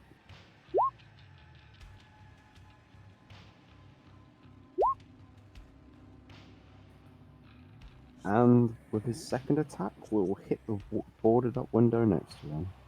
Okay. A 13 will not successfully penetrate. Your Morningstar whacks into it and the spikes sort of punch little holes, but not enough to really bring light into this place.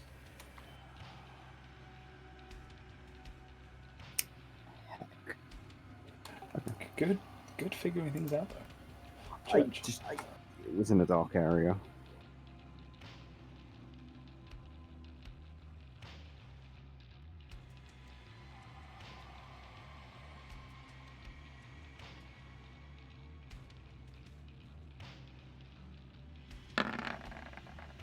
You're already stealthed. Yeah, but I moved out in the open. I figured I'd have to stealth again, but since I'm already stealth, that's cool. This works out for both of us, you know? Yes, the 20 does hit. And that will put the Banshee down. Give me a description. Church tucks and Texas rolls across the floor around the corner, and then he pokes his head around with just a crossbow and sends another bolt. He uses Crawl's shell to brace his crossbow as he fires a bolt past his head and into the crowd and into the darkness, attacking it with all of his might. For a bolt. Oh shit. Everything's okay. Alright. Yeah, the Banshee is pierced and it seems to evaporate back out the wound that the crossbow bolt hit. He pierces the darkness with his bolt. Oh my god. Okay. Yes, composed. Yes, the Banshee has been evaporated with this deadly attack, and the black bolt of light zaps into Church once again. Oh, Jesus Christ. Make a Constitution saving throw. DC 14.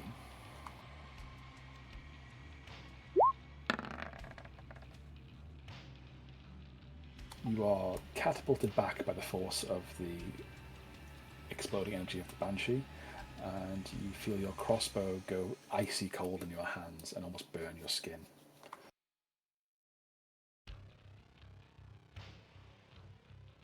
I mean, he doesn't have skin, but I get what you're saying. He drops his crossbow on the floor.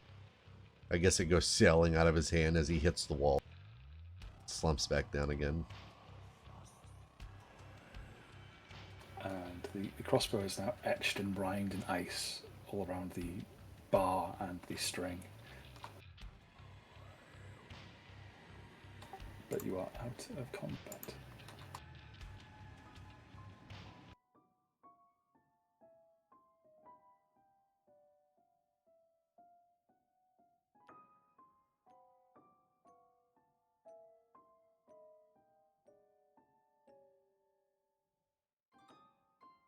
Okay, so you're tearing the boards off the window. That's fine, I can do that.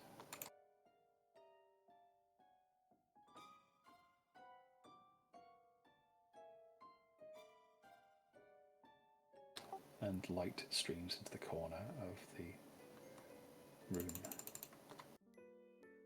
The remains of monks' clothes, knightly shirts, and skulls and femurs lay strewn about the base of this corner alcove.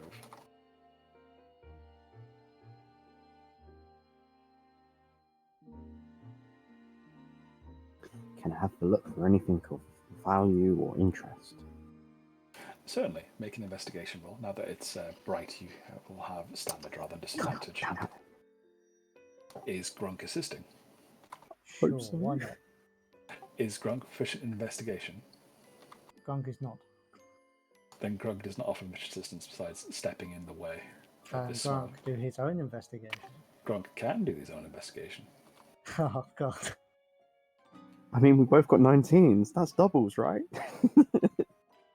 So Grunk and Nulla have sort of pulled the boards off and all the blockages in the windows, and the floor is just a mess of bones and debris and broken stuff and ectoplasm from the Wailing Banshee. It's hard to find much here, and it would take a bit of picking through to find anything. You can devote more time to it and do another investigation roll, but this will consume 15 minutes of your time.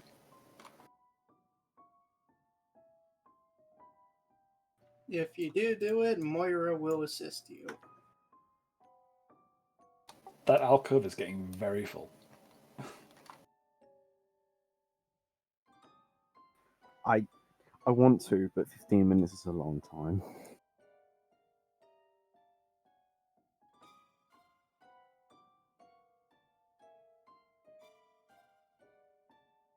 Nola's gonna walk away from it and be like, I can't find anything here. We've made too much mess.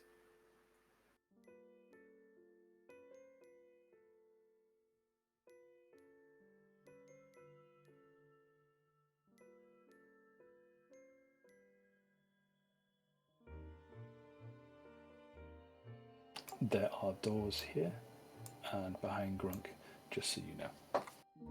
Just what I was going to ask. Gwen's going to try and investigate the door to see if there's another trap. She is still less than pleased with what happened out at the mausoleum. Is that investigation or perception? Investigation for checking things in minute detail. Perception is more the wider surroundings. You hear a drip, drip, drip.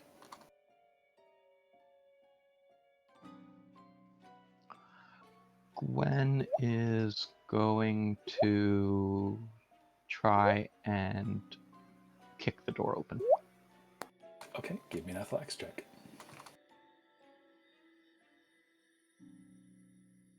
Yeah, the door splinters under your foot. It is waterlogged and soaked through. You find a storage room where rainwater seems to be seeping through the cracks in the ceiling, and it flows onto the pool on a sagging bit of the floor. And the pool fills about half the room, and there's bare stone shelves lining the walls. It looks like a lot of this place has been looted. And the floor feels soft and spongy under your foot. Does Gwen see any holes in the roof, or are these just dripping through really tiny holes? You would see a hole in the roof, yes. There is another floor above you. And it goes dark, and you hear a scraping noise and a sliding noise and something leathery moving around and large. Gwen would call out, "There appears to be something above us."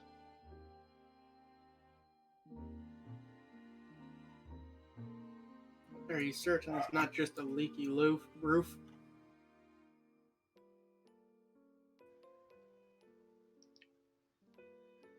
Gwen starts to say, "You would think with your..." Stop, control herself, and say, "Yes, it sounds like something is moving above us." Do you say there's another door by where I'm standing? Yes, behind you there's another door. Grunk will have a wiggle of that door then. This door just opens.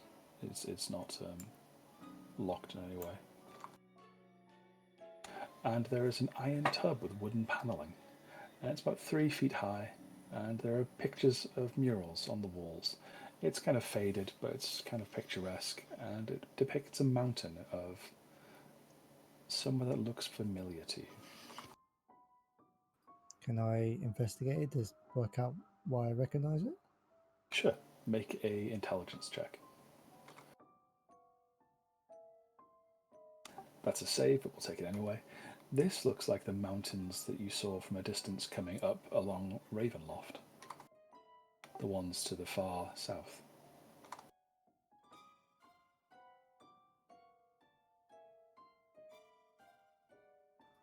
Grunk will shout out and relay this to the party, but seeing nothing of interest will wander out of the decrepit bathroom.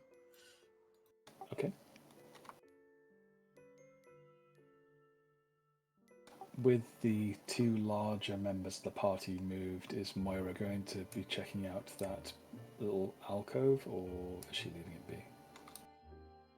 Meaning the Banshee one. Yeah, she'll do a quick once over of it. Okay, this will be at disadvantage because they left a hell of a mess, but go ahead.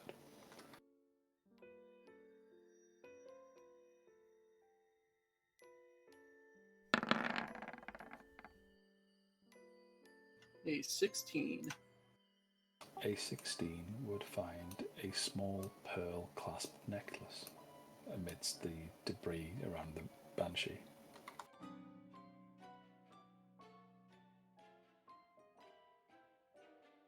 I will pick it up and add it to our party inventory.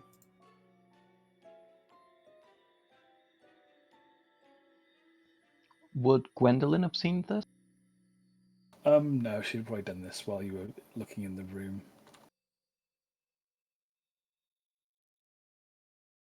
Because things happen sort of at the same time, so...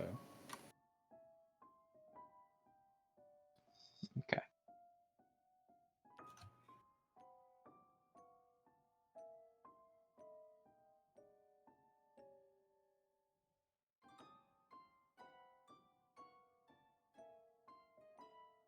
Anything other than the pearl necklace? No, just the Banshee pearl necklace.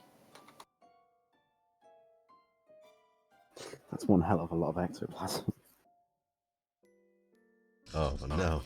Oh, I didn't realise they did that. Oh, I hope that's not a pun.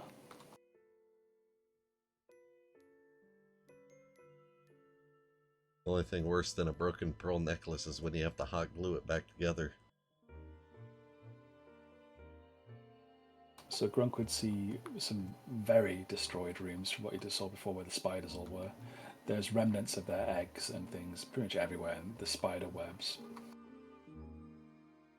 Can I go into these rooms, Yeah, or are they basically... Okay, The cool. door's open, yeah. Is there anything of note, like in the rubble? Make a investigation check. You find plenty of spider eggs. Can I just, like, stomp on them all?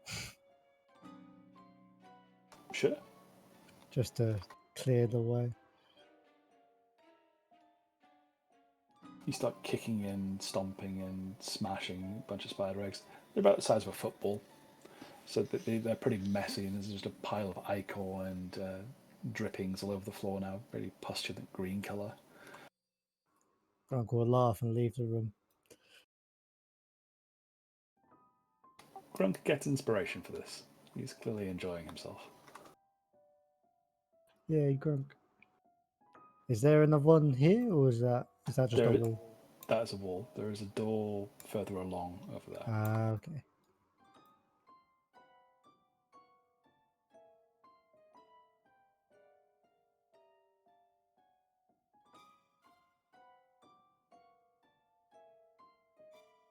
Are you opening the door, or?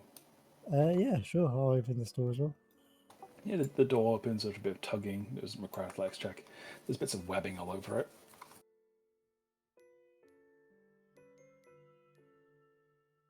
But you see the remnants of the above the previous ground floor.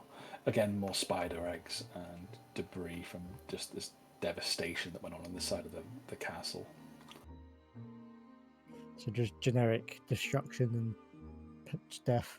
It's very specific destruction. It's not generic at all. Well, I meant general destruction within the room structure. Well, there's nothing that would immediately catch your eyes. There's just piles of spider eggs, webs, bits of broken wood and masonry. Grunk is going to ask Noah why the hell he's taking the spider egg. Pets? Put it down. You don't want the spider? Grunk does not like spiders. Oh. Oh. And further along the balcony, you see stairs going up, but there is also another set of the castle to the north. You don't really invest. That's open space that leads down to the foyer. Yeah, but there's bats flying around right here, right? Yeah, there are. I can transfer them up if you want me to. No. Leave them where they're at. I was just curious if they were pissed off over here. Then make an animal handling check to see whether you can discern their general motivation. They're scared. They are scared animals that are trying to hide and run away. Something is in their roost and they don't like it and they're running. Well, I would say north next. Finish clearing this floor, I guess. But how about we take that break? Yes, it is midway through the session. Apologies for trying to do it earlier. But yeah, let's take that break till 15 minutes or 20 minutes. What do you guys want?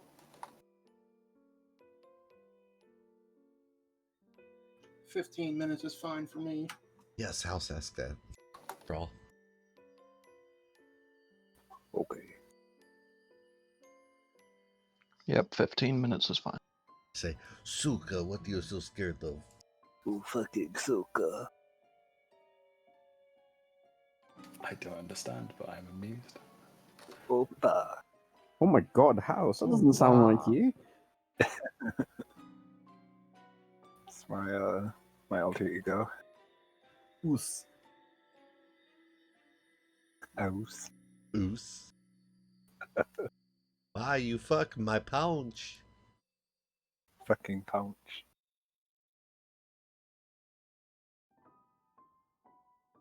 Okay, we'll go to break. I'll be up. Okay. We'll do the bat talking in a second when I compose myself from this insanity.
and But it how is a lot. much I hold microtransactions in contempt. I'm back. Okay, so we're ready to restart. Possibly. I'm ready. That is 2. Can I Yes. get 4 more? That's Ready. 3. That's, I'm here. that's 6. Great.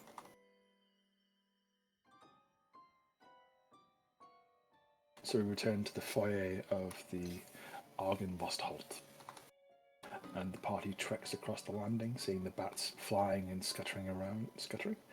flying and skittering around. Oh yeah, Carl wanted to ask them something. Yeah, what are you so scared of, Bats? What's going on up there? Flying thing, big flying thing. Come back, scared. Oh, there's nothing to be afraid of. We'll take care of it. Strahd made safe. Why not safe no more? It sounds to me like Strahd's lied to you.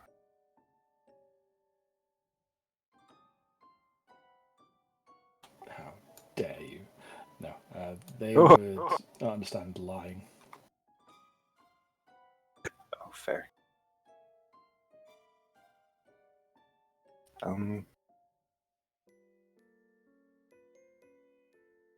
Alright.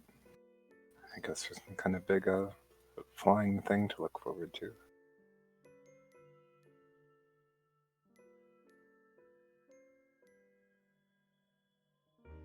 They wouldn't know what the word for whatever that thing is. They just know it as a thing that lives here and that they avoid it. But it's stirred up and it's stumping around.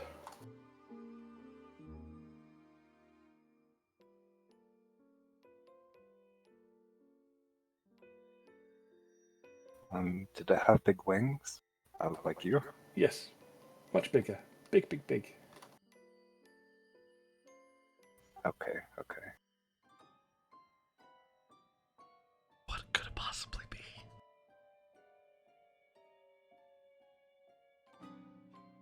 We can make your home safe again, but we may need your help. They'd squeak help, help, help in return. Mm-hmm. Just, we're going to be going up there soon. So if you hear shouting or a lot of commotion, you come and fight with us. No fight, run away, run away.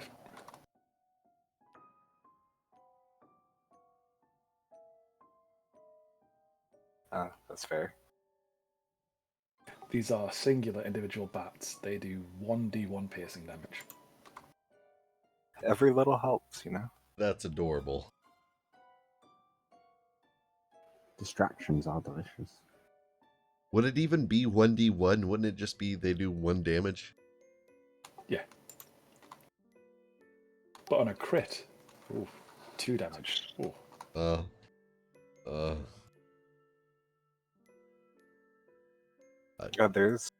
There's one more thing I wanted to check out before we go out.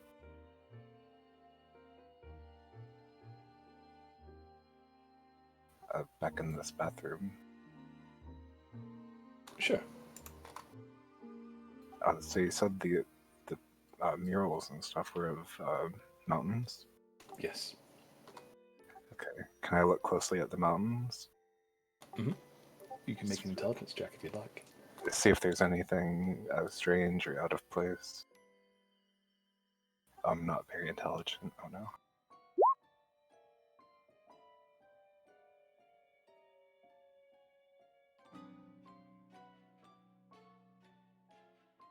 You would realize that these mountains in particular are of the Balanok Mountains.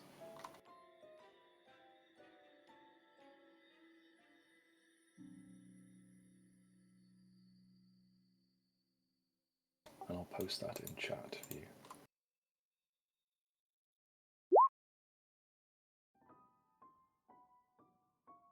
Interesting. All right.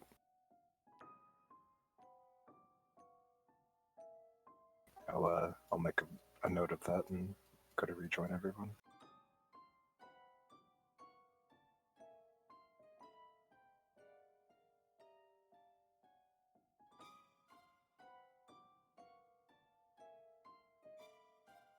Okay, so the party is peering down the corridor into the other side of the castle.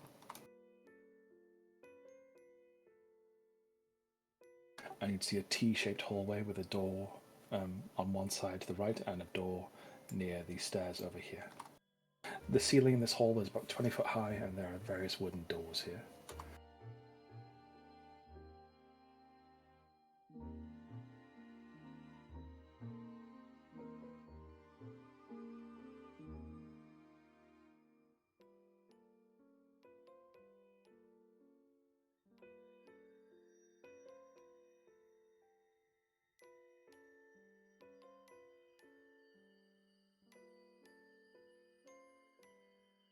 In this northeasterly room, you would see there are two beds with torn canopies that stand against opposite walls with a tattered rug lining the floor between them.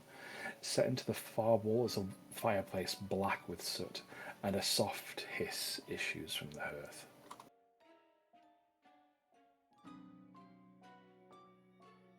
What, as if the fire just went out? No, and as you get closer, a small hissing dragon made of ash and smoke erupts from the fireplace, filling the room with soot as it beats its wings. Oh, for fuck's sakes. Oh,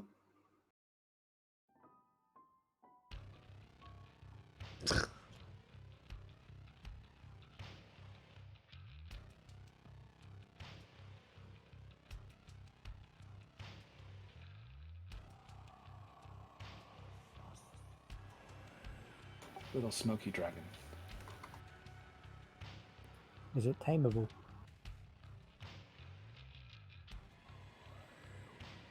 It is hissing and spitting at you. It's not doing anything aggressive right now. Can I try and use my animal handling to calm it? Sure. Ah, I would like to use my inspiration to re-roll that. Okay. What are you doing to calm it? Just sort of not looking threatening and sort of being a bit like Steve Irwin but with a dragon. You're going to stick your thumb up its butt. Maybe not that Steve Irwin.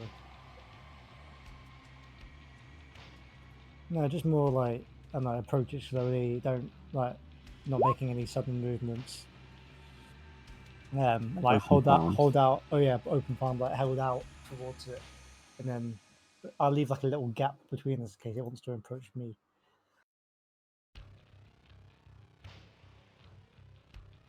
It starts circling around you and tries to get away from you. It's backing up into the fireplace.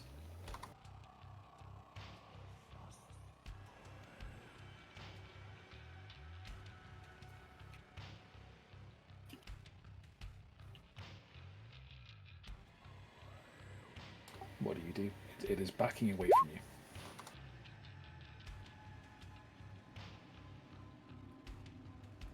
Yeah, what happens if Nola says that to the dragon?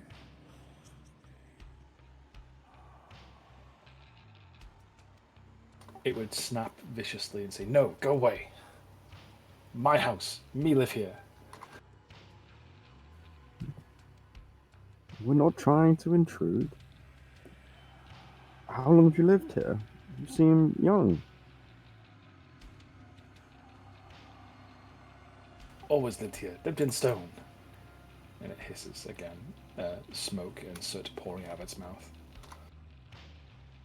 That's very impressive. I really like that. Are you okay? We're not trying to harm you. We're just having a look around, trying to help what used to live here. It's on the roof. It mad. It angry. Grunk will ask Nola to ask the little dragon if he's hungry, because I'm sure we have some form of ration. Actually, I don't know what a smoke dragon will eat, but I'll offer. He just looks at Gronk and is just like, I don't mean to interrupt you, but my friend is offering you food. Are you hungry? Do you like something? No, go away. Okay, okay. But before I leave, and he'll sort of look around and say, he wants us to go, and I'll look back at him.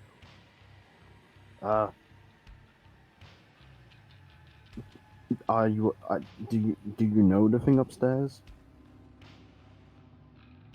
Angry ghost. Not like being here. Angry ghost. Another one of us.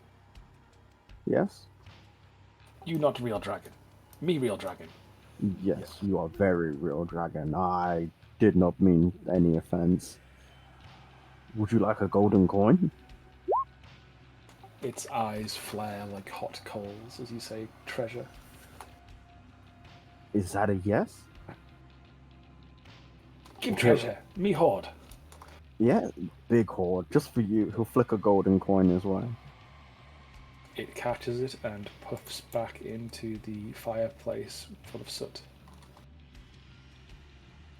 He just looks at Gronk. He was a good boy. I think it was a boy. It was good. Let's go. This is his home. He'll leave another golden coin on the bed, or closer towards a fireplace, and then Gronk will leave him leave 10. the room. You're leaving 10 gold for a random. Okay. Technically 12 in total. He deserves it. She deserves it. It deserves it.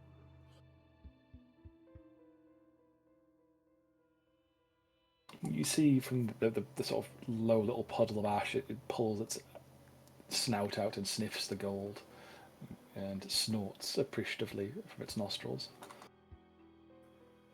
See, we're friends. See you later. Be safe.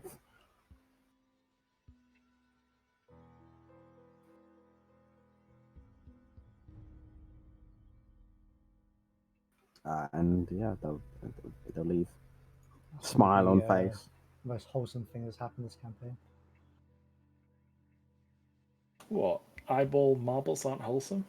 Did you forget about the baby being thrown off a windmill? That was pretty wholesome. Yeah, a whole lot of mess.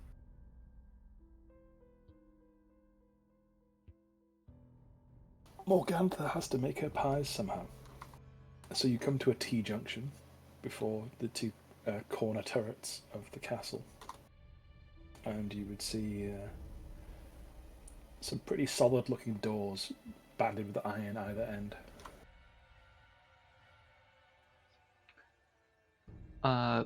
Since Gwen just got into this area, is there another door on the left side of the hallway? No, the door for that area is over. For this room, is over on the landing.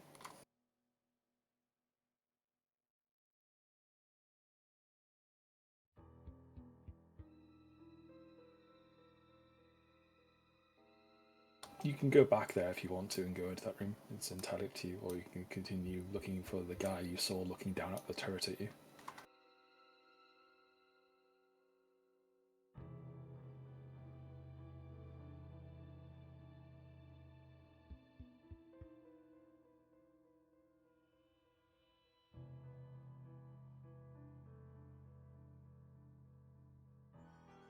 Have a look.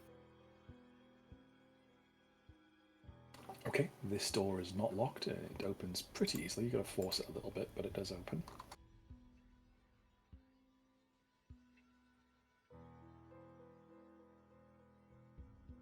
And get my damn notes back up.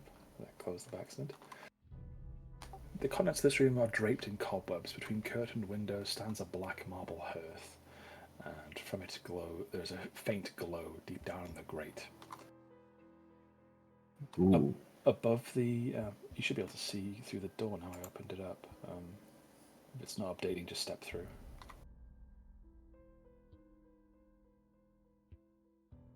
Above the fireplace is a paint portrait of a handsome, well-dressed man with a wry smile and a thick mane of thistledown hair. Opposite the fireplace, however, the bed is rotting to pieces.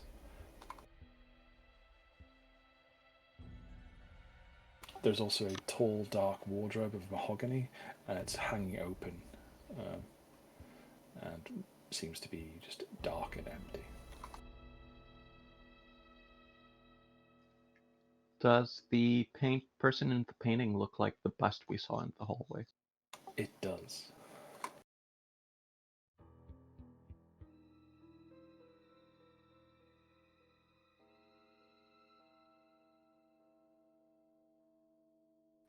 Gwen's going to take a closer look, see if she recognizes any distinguishing features that she might have seen previously. He looks very old, mature and imperial. He's certainly a man of fine breeding, but almost looks too handsome and too well put together.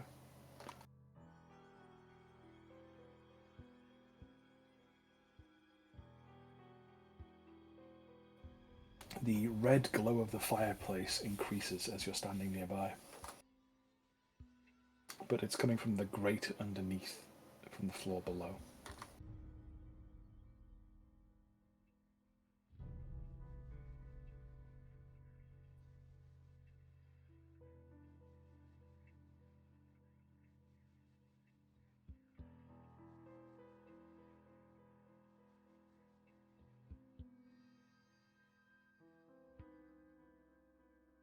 What would you all like to do?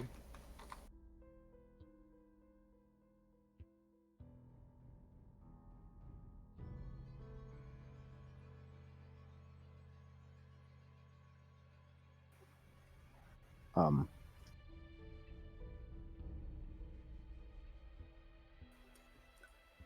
so there's a grate in the fireplace. Yes, the fireplace is connected to a chimney, and in that back of that chimney in the grate, you see a dull red light glowing from downstairs. What is below this room? What room was that? You don't know. You didn't go in there.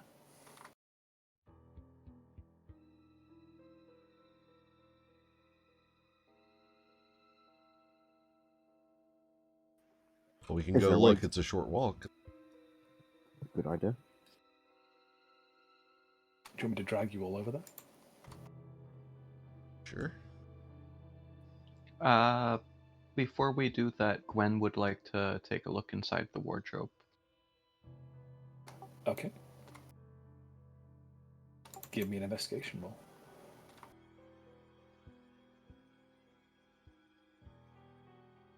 It is completely empty.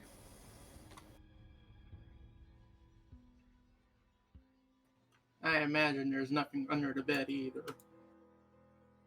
You can look in there if you want to. Get down on your hands and knees, and you see a rat suddenly scurry out of the rotting mattress. And it goes tearing ass out of the room, right past you.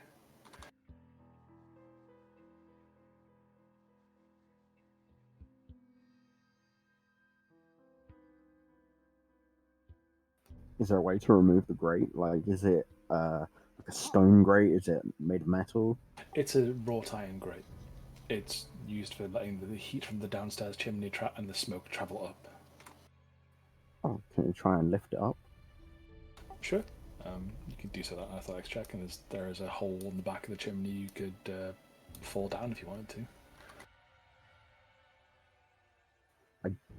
Don't know if I'd fit. You could fall down a chimney. Actually, no, you probably wouldn't. It requires orphans to do that. Like a small baby from a windmill. So does the red glow look like it's coming from downstairs then? Yes. Okay. We'll put the grate back on and follow people if they're leaving the room.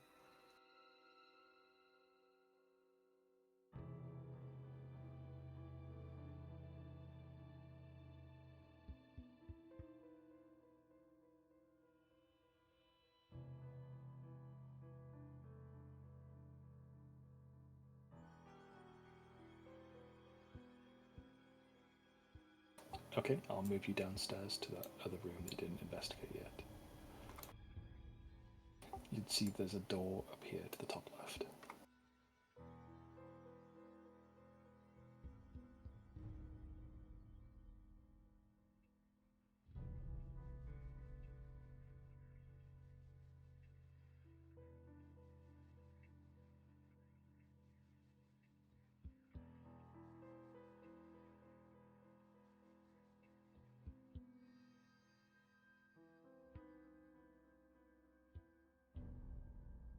Excuse me, I was a bit of a coughing fit.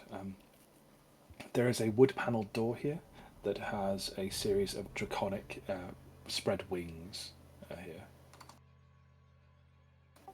Various wings and flapping imagery of flight on the door. The door is pretty well decorated.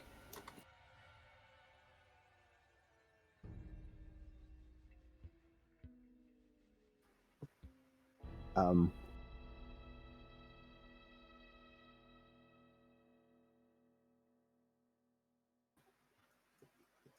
does anyone want to have a look at it? I seem to have lost my token. Really? Let me drag it out for you.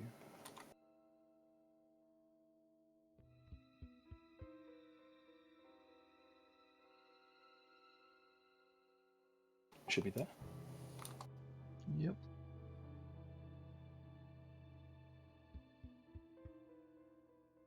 So Gwendolyn is striding up to the door. After you guys saw the strange light, you've come back downstairs. And how are you going about opening the door? Quietly, stealthily, just with bravado?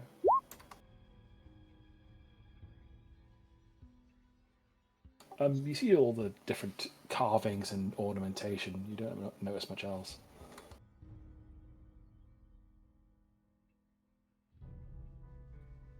All right.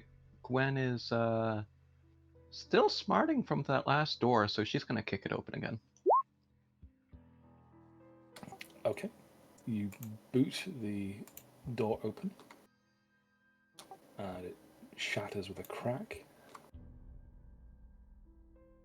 And you see a pretty well-appointed den of sorts. That's furnishings tossed about, and the small light in the hearth is there between two narrow windows. Standing upright against the north wall is a sarcophagus made of black wood with a queen's effigy carved into its lid.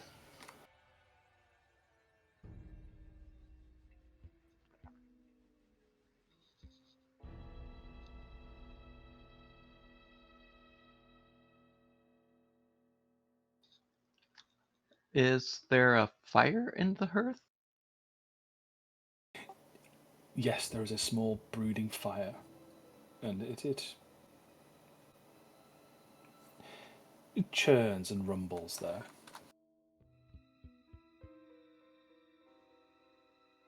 It is almost as if this room was abandoned only recently. Can everyone please make initiative rolls?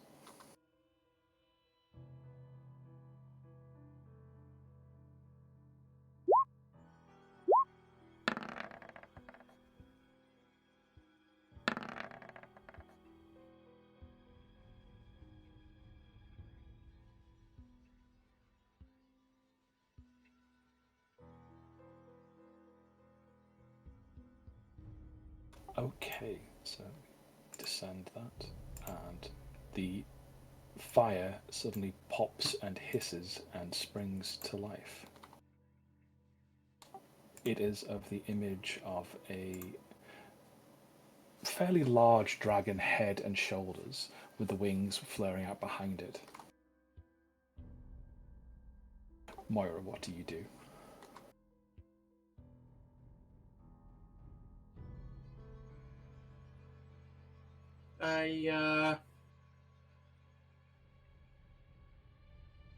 I'll cast Eldritch Blast.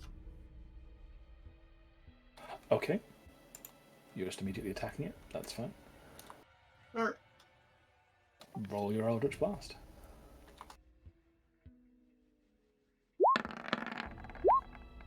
Oops, I just need to do one, and then I roll the attack twice for both beams.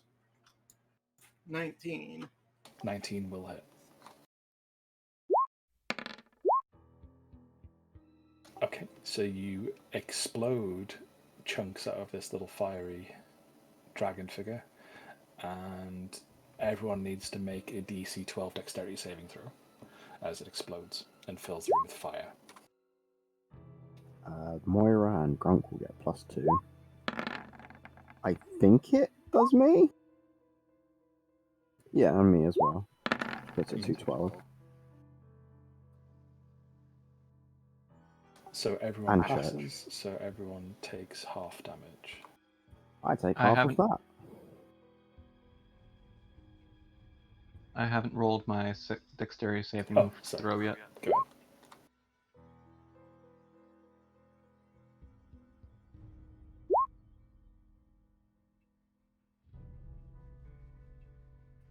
Okay, so Gwen takes no damage. She's able to put up her shield in time.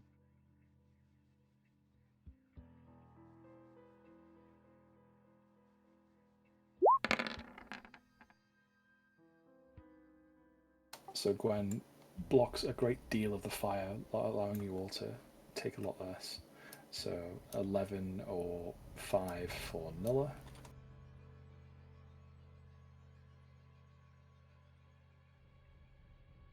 And 0 on Gwen as the fire explodes and dies, and the room is just covered in flames.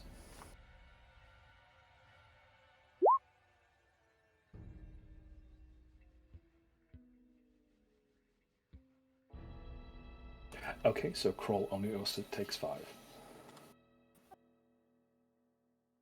I did it. Nice. You did. Crawl is now wreathed in fire. And I have managed to incapacitate myself with that.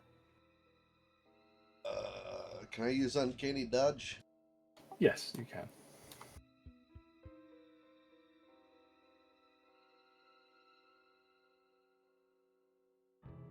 Crawl, make an Arcana check.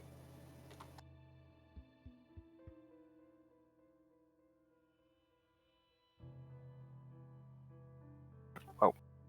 Crawl has gained 1 use of the Fireball spell.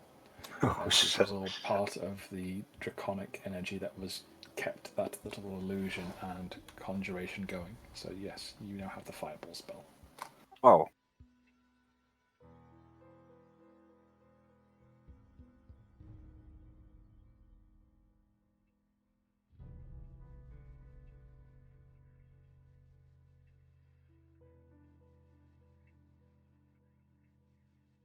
Whether you have the spell slots to use it may not be the case right now, but you have certainly gained a large, powerful, invigorating jolt of magic into your body.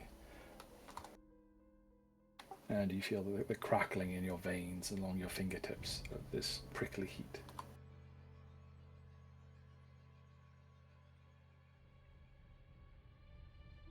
But the room is on fire and everything is burning. The stone isn't, but the soft furnishings very much aflame. And Moira has certainly taken a face full of fire right now.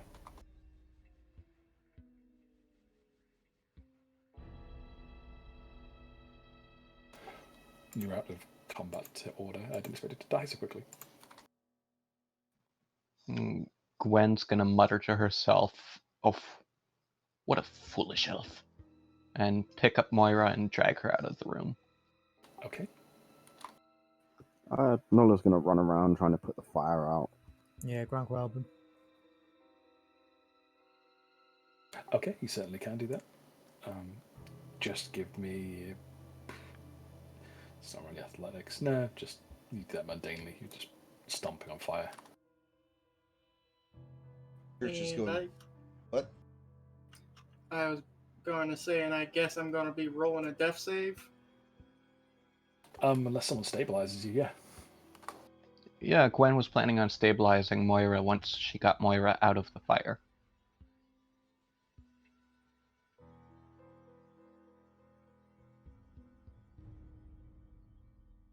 So Gwendolyn, give me a medicine check as you bring the singed and burnt Moira outside.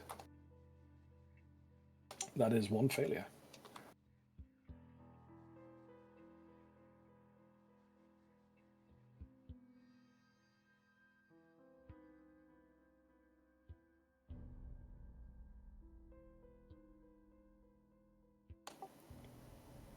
What is Crawl doing, seeing as he would be able to see Gwendolyn and Moira sort of struggling? Taking a moment to enjoy being on fire before probably going to help. Okay. Nulla, you seem very badly injured from this.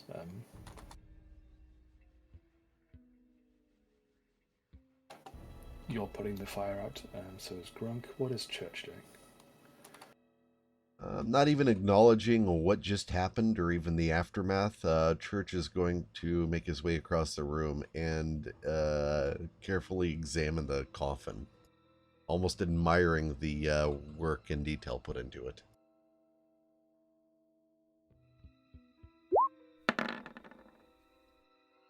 It's a bit singed and covered in bits of charcoal and fire, but you sort of smear it out the way.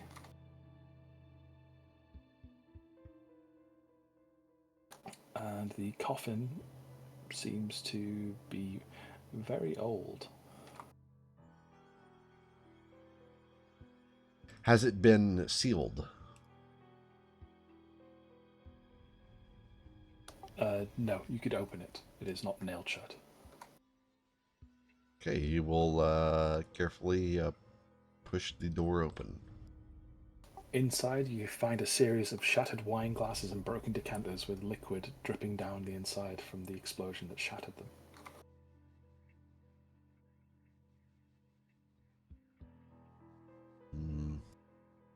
Can you search for anything that is worth salvaging?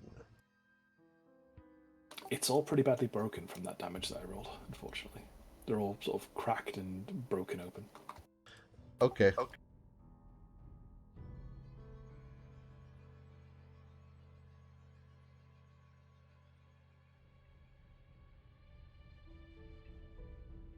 Interesting place to store a bunch of liquids and vials.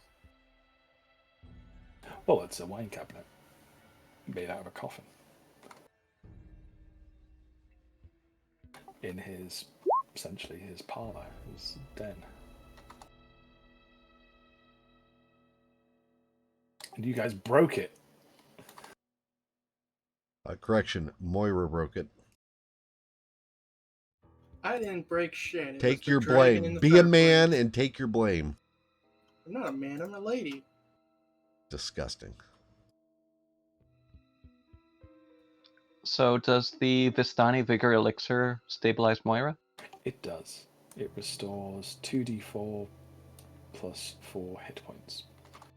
Alright, it's normal hit points and not temp. For this case, I'm going to say it's going to bring you back up to normal.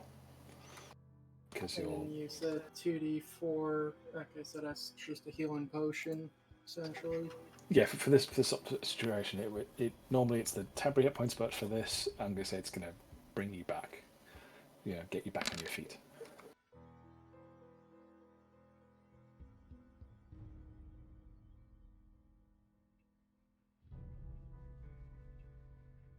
It's some good, strong coffee.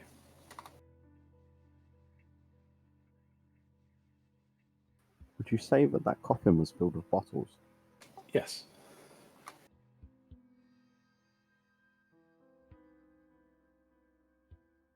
And it is currently dribbling out onto the floor. Various colours of red, white, and mingled things in between. Is there any writing on the coffin? There is just the etching of a queen's effigy.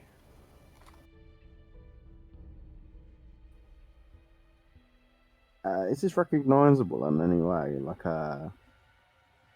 to maybe someone who's part of this place or around, a photograph that might have been seen anywhere? In a book? A photograph. You know what I mean, a painting.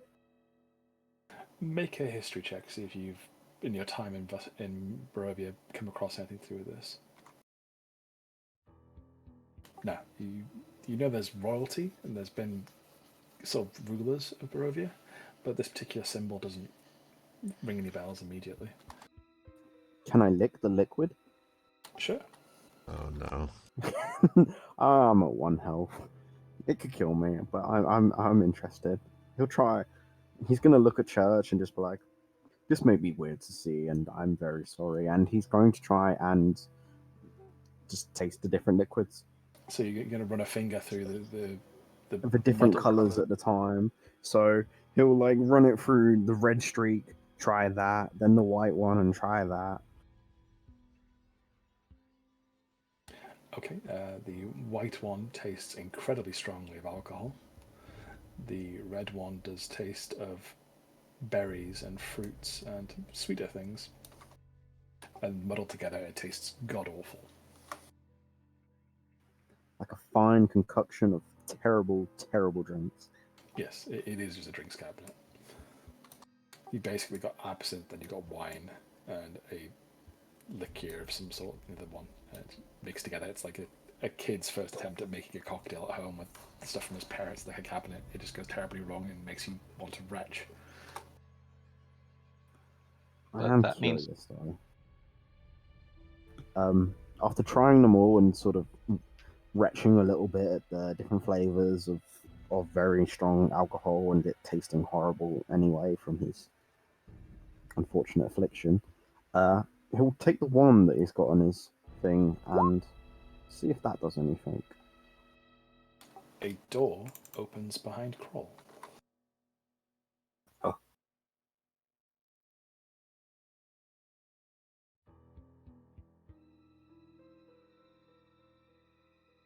Oh.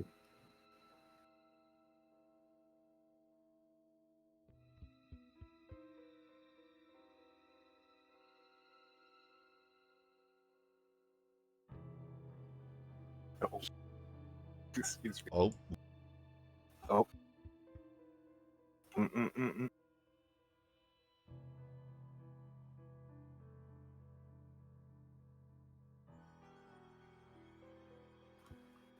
Barrels of the same drink? It would appear you found his secret liqueur collection.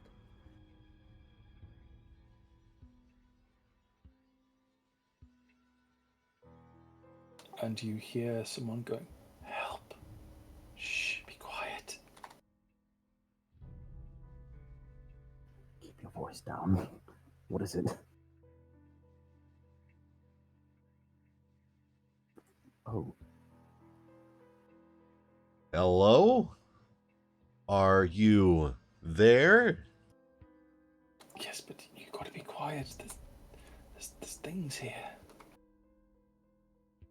Which things? What are you speaking of?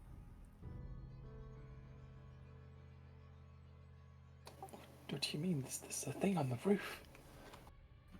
You mean the The Dragon? troll. No, it is a troll. I have my suspicions. Trolls like to climb.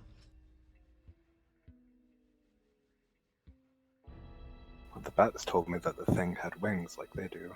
A flying troll.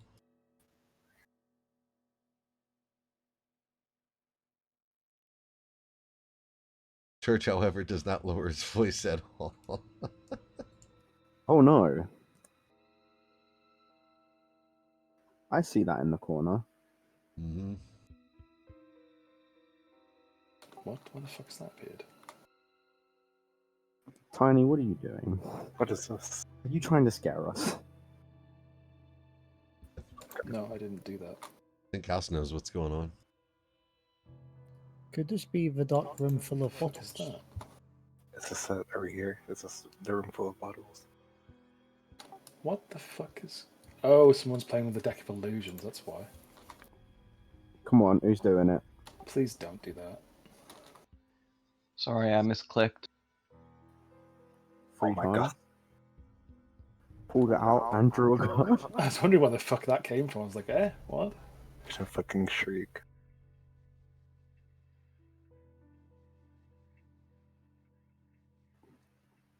But no, Looking What's at going our Tarocca readings. Could this possibly be the dark room full of bottles?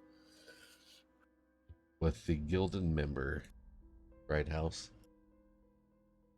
That's the guild member, not the gilded member. No, they're gilded. Stop trolling him. Big gold dick.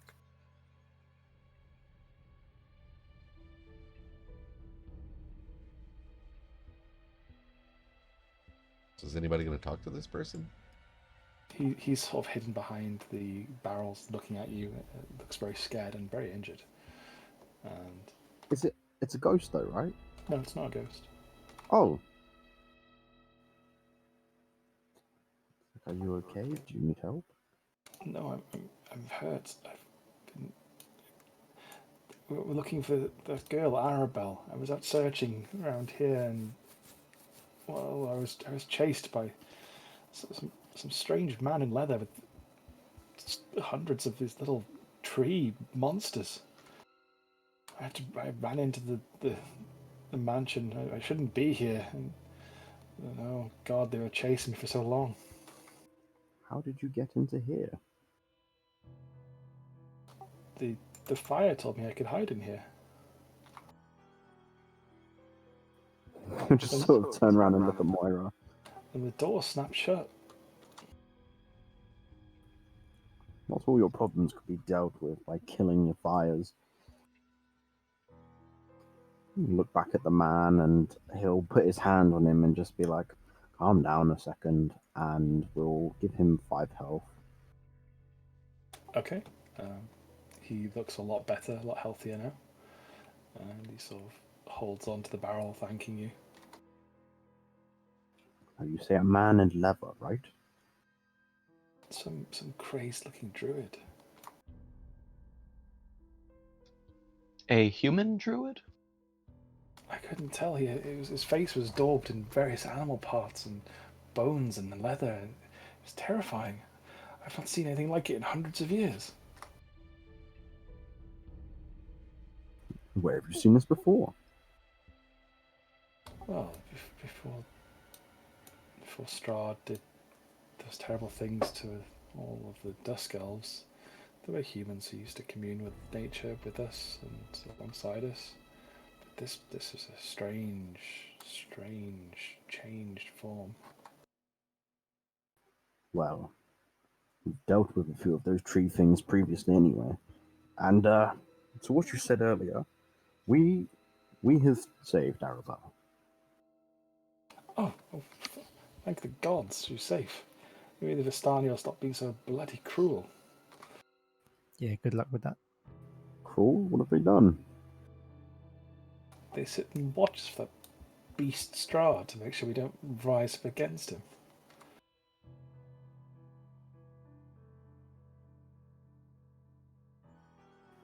They are a weird bunch. I don't know why they look at help him.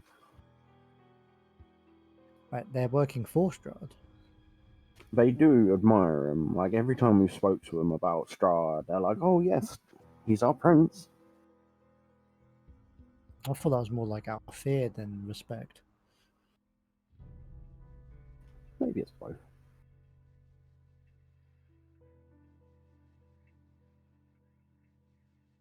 There were some things here, though. The old dragon, Argynvost. He'd like to drink. These wines have been here for a while as well. They're all turned to vinegar now that evaporated, but the Wizard of Wines used to produce some nice stuff. This Champagne de la Stomp. Pity it's all gone. I mean, it couldn't hurt cracking open the barrels and having a look inside. Grunk is already doing Ted's cracking. You're already cracking a bottle of wine. Okay.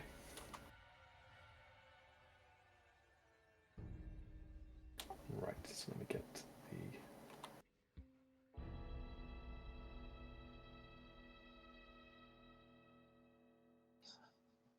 Gwen's gonna talk to the elf and tell him the path to the front door has been cleared.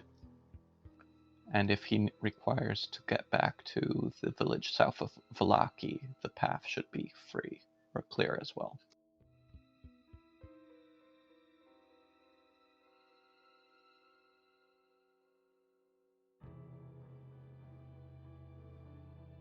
Okay, he would be very thankful to hear that and would profess his gratitude, saying, There was something here. If you want it, I found it. Well, found it in the barrels. What is it? He looks backwards and forwards and says, "Can you keep a secret?"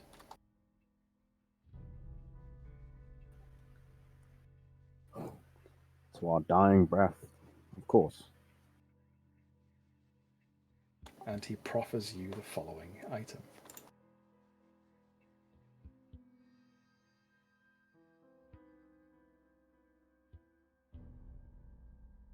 Sorry, this will take a second.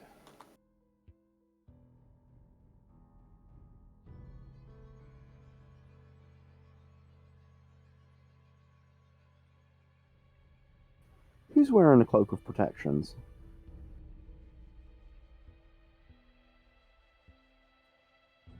Our lovely glass cannon. Wow. Oh shit, nice. Ooh, shiny. The holy symbol of Ravenkind, a wondrous legendary item. Ooh. It's truly exquisite looking. I don't think this was meant for me. I think it was meant for you. Argenvost would have. He must have meant something by keeping it here, hidden in his little winery.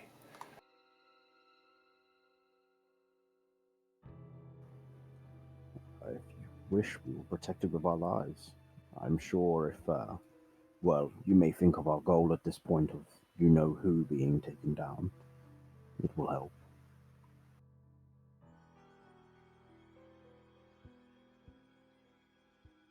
And with that, you have found one of the Taroka reading items.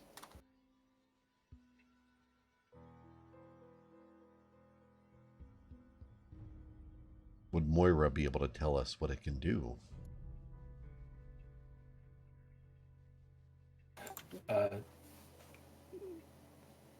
Potentially. I need 10 minutes. Well, I think some people could use some hit die anyways. I have one. Relatable. Both health and hit die. Better than none.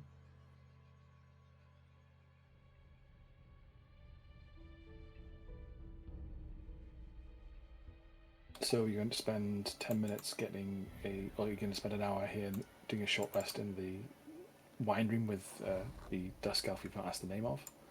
Yeah, I was about to ask, what is our elf friend's name? My name's Savid.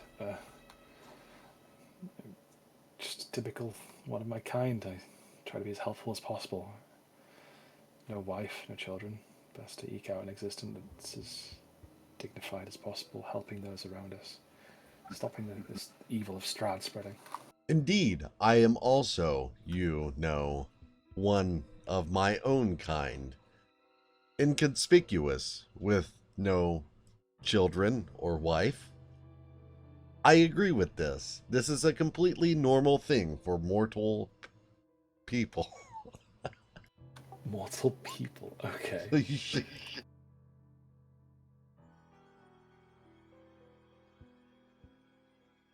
Yes, Church will introduce himself. Especially if So- Krull does the same. So he's going to insight that. Oh. Damn, funny the dice been the other way. Make a deception check.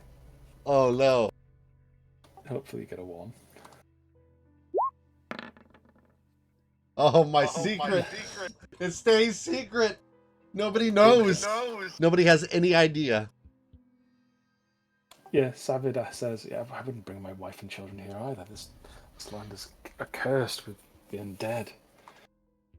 And he hands over the holy symbol of Ravenkind to you. This platinum amulet shaped like a sun with a large crystal in the centre. Cool. Can I take that? He's offering it an outstretched hand. Oh, Nulla would definitely take it. Considering we're in a dragony area, he's yeah.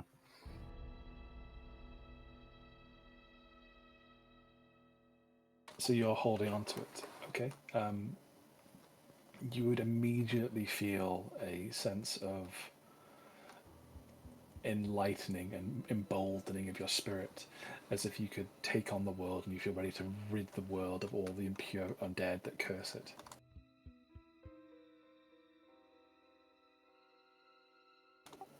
I'll whisper to you in Discord what the thing does. Neat. Okay.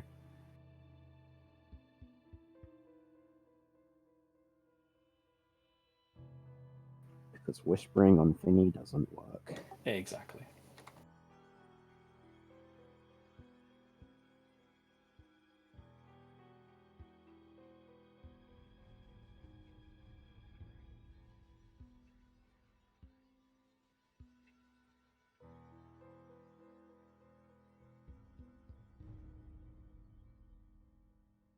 Oh, okay. I like that. Yes, that might become very powerful. Or very useful, considering some of the things you may go up against.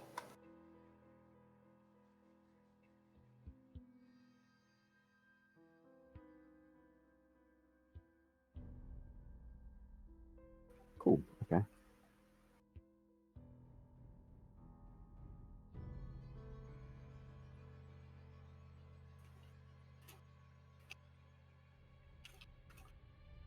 So you see Nulla gazing at this amulet for a good while as he attunes and comes to terms with what it is and what it represents.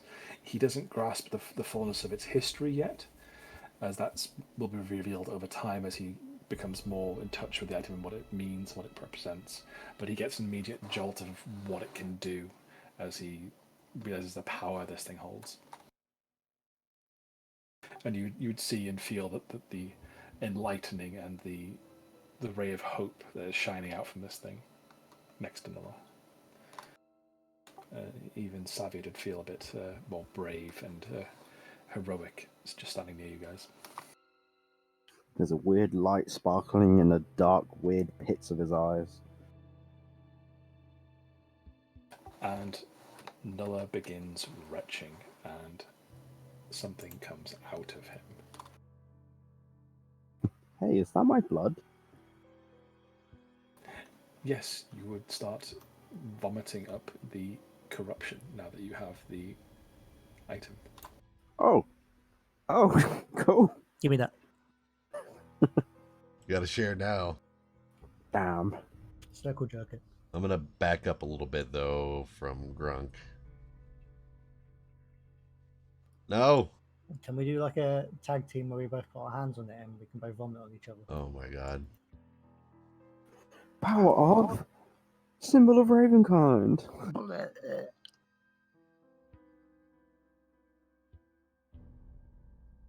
And to zoom in. That's not going to work. Quick.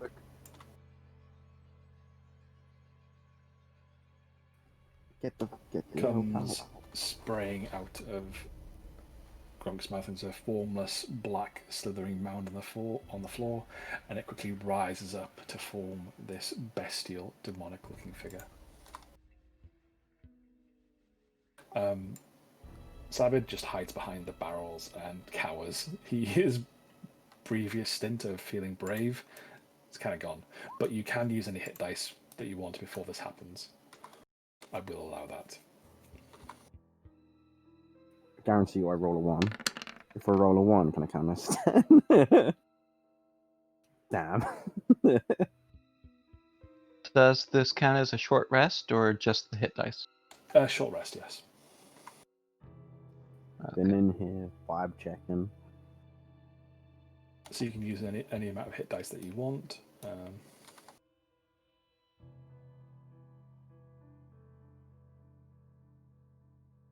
And we will once again go into combat.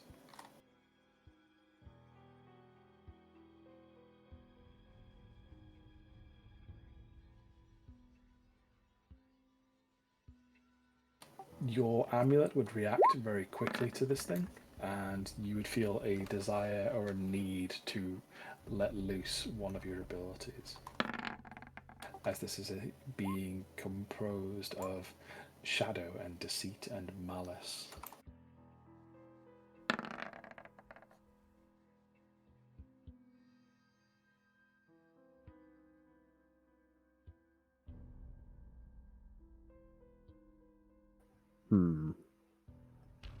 Based on the Whisper, are we thinking the middle one?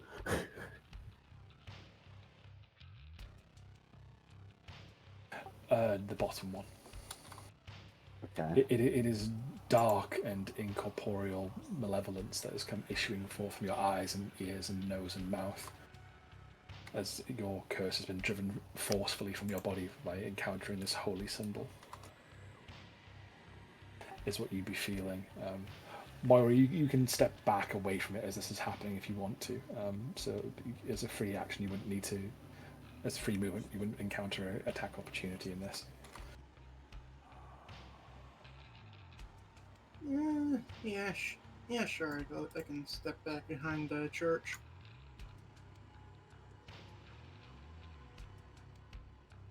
And what would you like to do? Yes, it is my turn.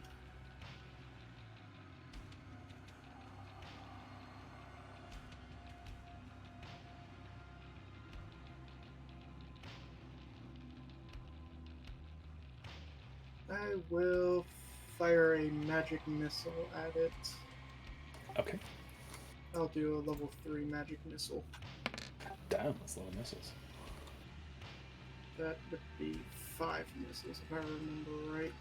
Yes, 3 is basic, and you get +1 for every additional level you cast the spell at. So 14 damage. And I will use the effects of the Ring of Reckless Magic to add a additional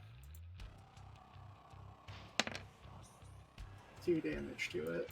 So 16 damage. Well, that'd be 17 because we're not going to do a modifier on that for the -1. So -1. Yeah, the spray of purple darts starts hammering into it, and it screes and rees at you like a bestial pig, and it swings around its claws, hitting nothing, just reacting to being out and ejected from its host's body.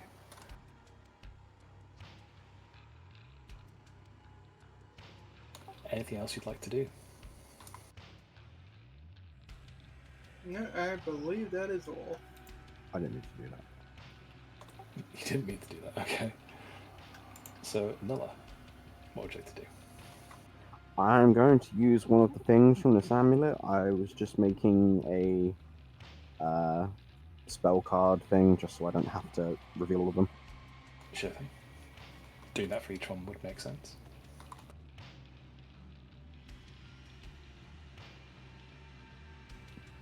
And Nola does this.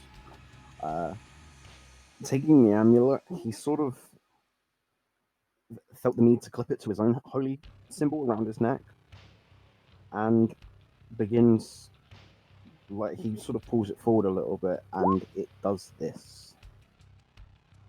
He expends 5 charges from it, presents it, and the whole room is basically filled with bright sunlight. Okay, give me a roll of a d12, and you will all gain that many hit points, and the demon will lose that many hit points. So everyone gains 2, and the demon loses 2 and is stunned.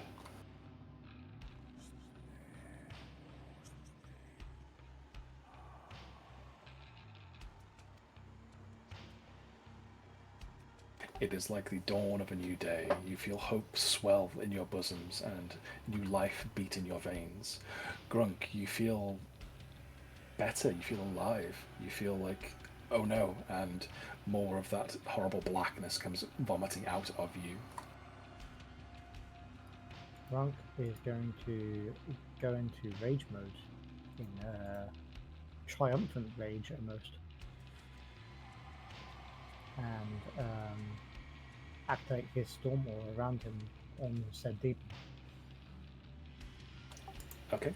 You guys will still maintain the ability to leech life from these things, from enemies, so that has not changed. You have got those bonuses permanently due to the cleansing of yourselves, thanks to the symbol of Holy Ravenkind. Hallelujah. So who are you attacking with the storm? I was going to do my AoE version. Against everyone? Wait, is it? Oh, it would be. Okay, now I'll do a single target and the one between me and another. Okay. So it needs to make a dex saving throw.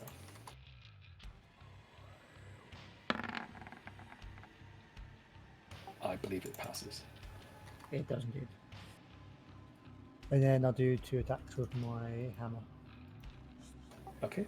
21 hits and 18 hits.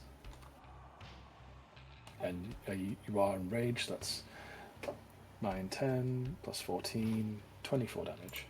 You smash this thing very hard, and lightning coruscates through it, so you would get back 1 temporary hit point. Delightful. How did my go? The demon reeling is no longer stunned. Gwendolyn, your turn. Okay, Gwen's going to move forward and strike at the demon to Grunk's west, or east, sorry.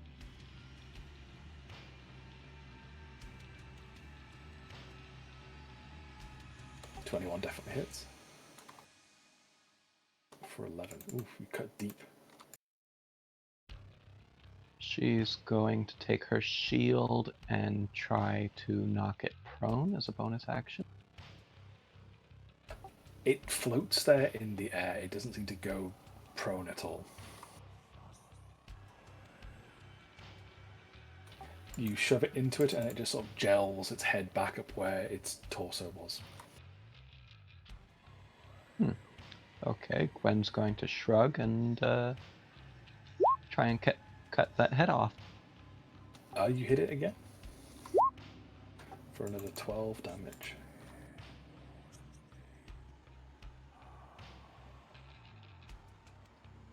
And she is going to cry out, "Back, you foul fiend!"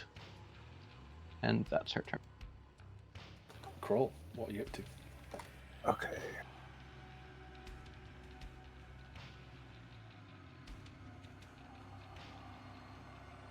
I'm going to. No, you deleted your token. Should I not have? No, because it takes it off the turn order. Oh, whoops. It's no problem. I can. If you can drag yourself back on, we'll leave you where you are, and I'll add you back into turn order.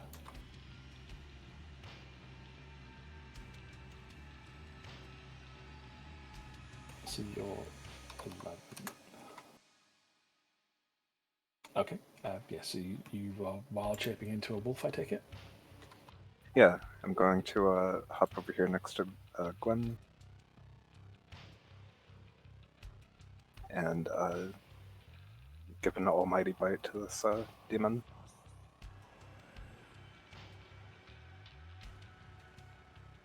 A 12 will miss. Alright, that'll be it. Okay. Church. Attempts to hide around the corner. You do so. He leans out and fires a bolt at the closest demon.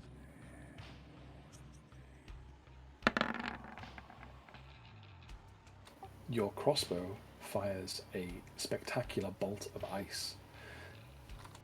Oh yeah, I forgot about that. You do an additional 1d4 cold damage on your crossbow. It is also now magical. Fucking neat. Oh. So, yep, this will count as a magical attack, so that's 18, and that will put this one down. Give me a description.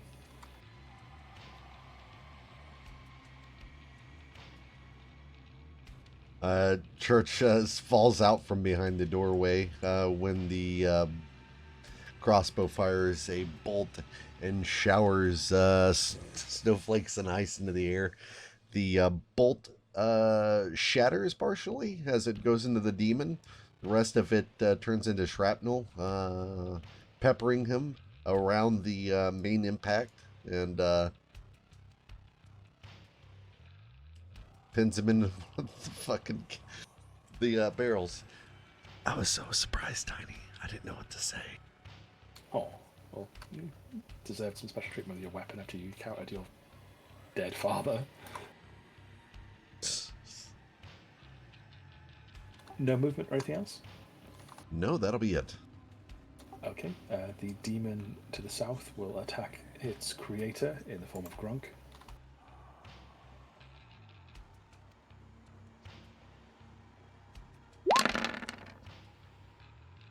Thankfully not critting him.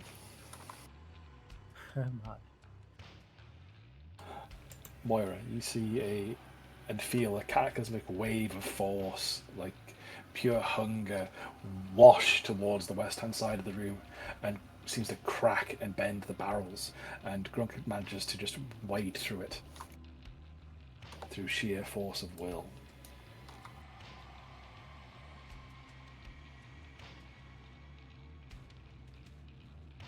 You said Moira. Did you mean Gwen? No, Moira, it's your turn. It's called pacing. I tell the next person who's up what's just happened so they can inform their actions and what they're doing.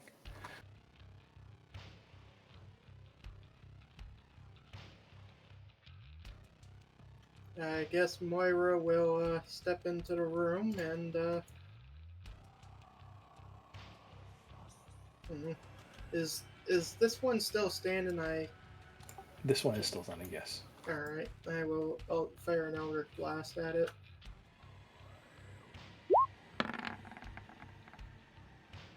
$11 will miss.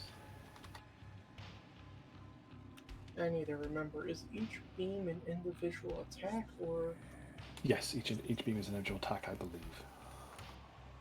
Because it gives you chances to crit. Alright, both beams miss. And that will be the end of her turn. Lily, you see beams of force wash out and seemingly pass over the demon, just scant inches from its head. I'll put the demon to the back there so you can see.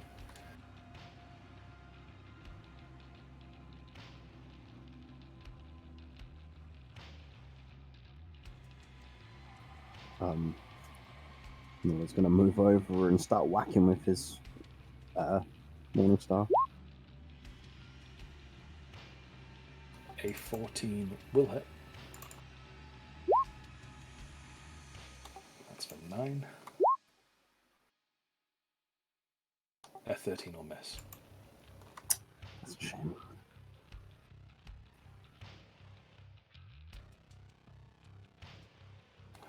Grunk, your turn. What would you like to do?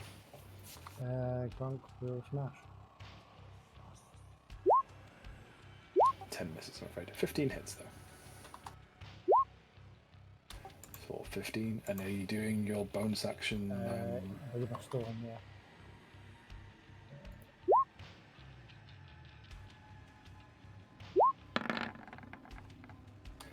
It still takes 3 damage, and you get...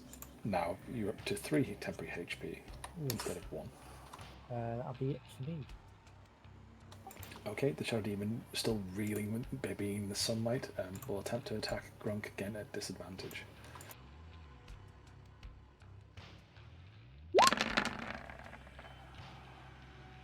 Does a 12 hit? It does not. Again, you just it slashes you with these strange ethereal claws, and you just wade through it by sheer force of will. Gwendolyn. All right.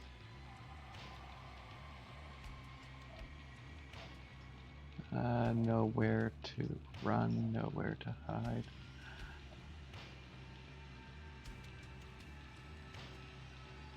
All right, Gwen's just gonna cut for now. A 9 will miss. 14 will hit.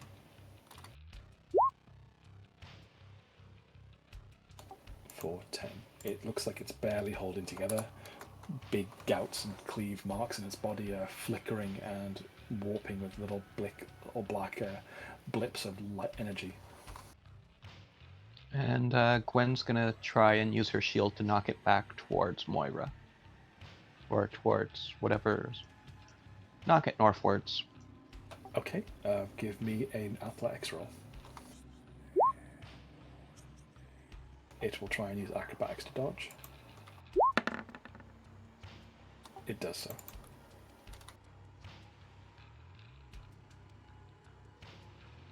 Crawl, what would you like to do? Bite this fucking demon. Okay, you have advantage. No. 23 definitely hits. And you tear it apart with a big chomp. Give me a description. Kroll gets a taste of what shadows taste like as he bites the Smoke chunk out of the weed every demon. day. Just Ballast dissipates 2 into just laundered liquidy Revocaine some shadow drug money. stuff in his mouth. How am I subbed? I think I forgot It to is turn like off biting auto into a renew. sack. Delicious. I'll find a way to taste things one way or another. Gross. It tastes like pure hunger and not carnal desire, but a predatory desire, a hunger for the flesh and blood of others.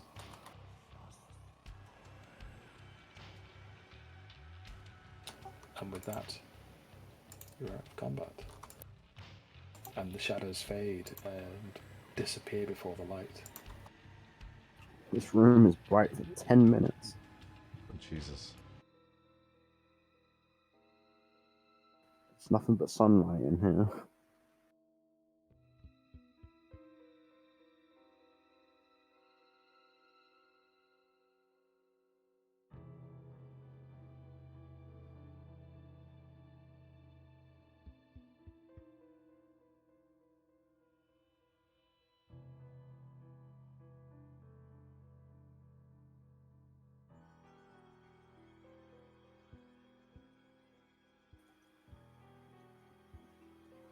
Well, that was an experience. I guess we've been cured, Grunk. Yeah? You have indeed, and this will warrant you leveling up at the end of this session.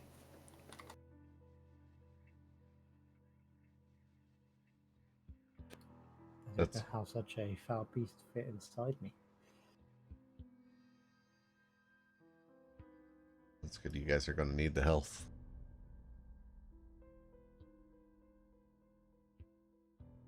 With the thing lurking on the roof, you may very well need the help. Yeah, we might want to save that for next week. We Yeah. can always take a nice long rest in this beautiful little sunlit wine cellar. You can go sleep with the guy in the turret.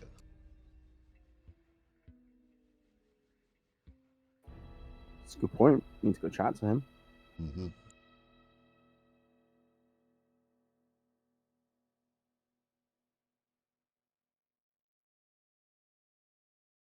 Just editing the party inventory so it reflects that you're level 7.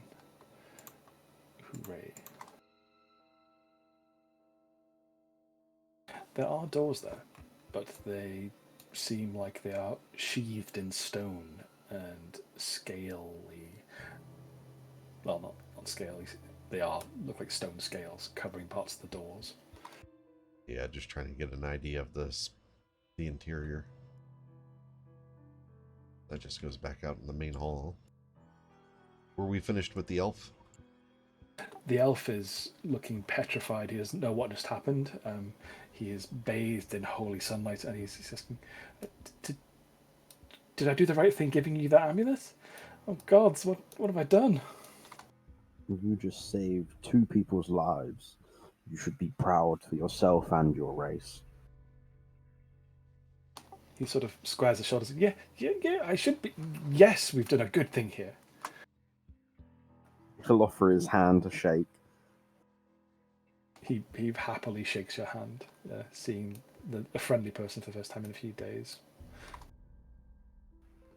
Now, you can either stick around and wait for us to leave, and we can lead you down the road, but we are not heading towards the Bastani camp that I assume you're going back to. Yeah, I have to go back there. It's where all of my people are. But I'll wait here until you're finished with whatever you have to do in the castle. Be safe, stay out of sight. He sits down behind the wine barrel and sort of draws his knees up to his chest and goes, Thank you for saving me. My life isn't worth much, but it's worth a lot to me.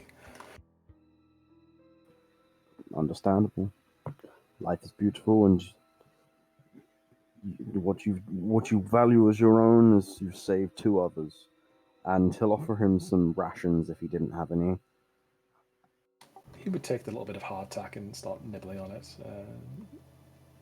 sort of looking very content and reassured that you guys are here.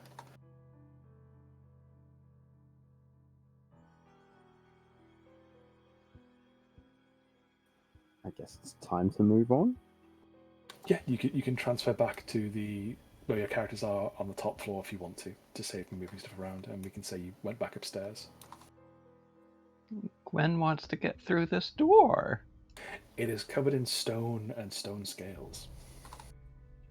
There is a door over here which you can get through, but that door itself is sealed. Now you can try an athletics check if you want to break it down, but Yeah, Gwen rolled that 19, unless you're talking about the door down that way.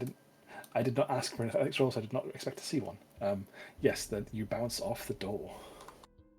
The stone scales do not even seem to budge or crack. We'll probably be able to find a way around.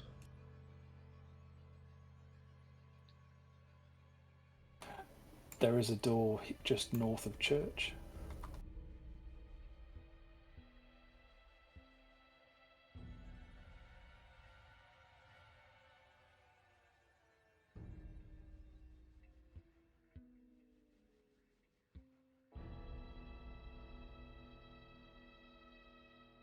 Is it locked? No, it is indeed freely openable. You jiggle the handle and the door opens. And you see the contents of one of the demolished turrets. Well, one of the destroyed parts of the turrets.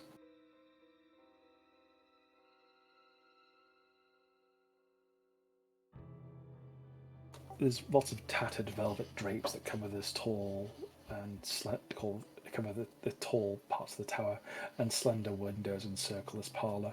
The furnishings are covered in, again, sadly, dust, cobwebs, and lie in disarray. A damaged brass chandelier hangs from the ceiling and is covered in a faded mural that depicts metallic dragons and colourful birds flying behind bright clouds all around the chandelier. It was quite beautiful once upon a time, but now it lies bent, broken, and neglected.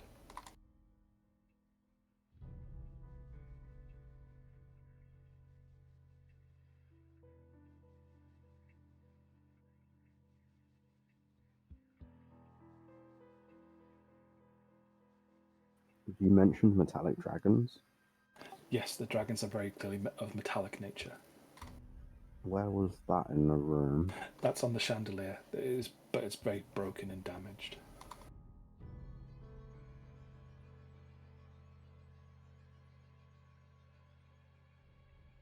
You would see what are clearly the bold and brave copper dragons, the stalwart silver dragons, the impetuous brass, and the resolute and kingly gold dragons.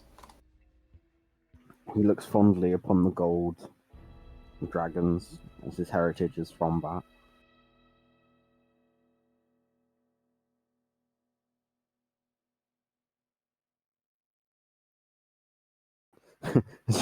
Can you recite some form of history of his people of gold dragons that you may have picked up just from seeing this and thinking, ah, yes, my people?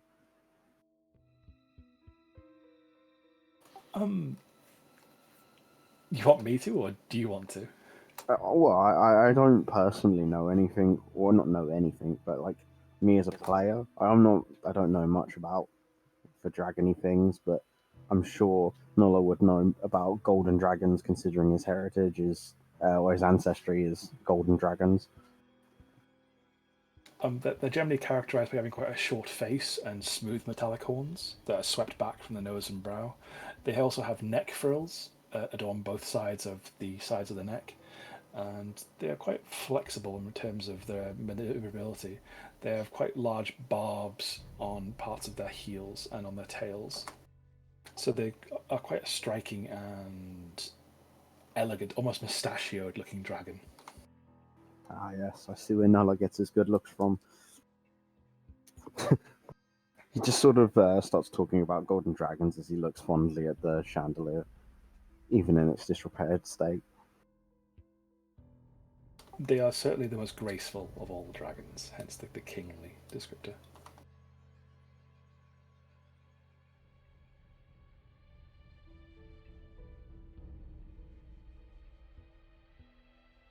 There is a door to the east of you. Hopefully you guys can see that one. Yeah. Yes. I think Gwen's thick figure is on it. That thick booty. It's hard for me to tell sometimes when the dynamic layer updates for you guys or not. I'll open the door and you'd see a set of stairs going down. And this leads to a strong iron gate that is chained shut and has all kinds of padlocks of a cruel and heavy looking dark iron thing set into it.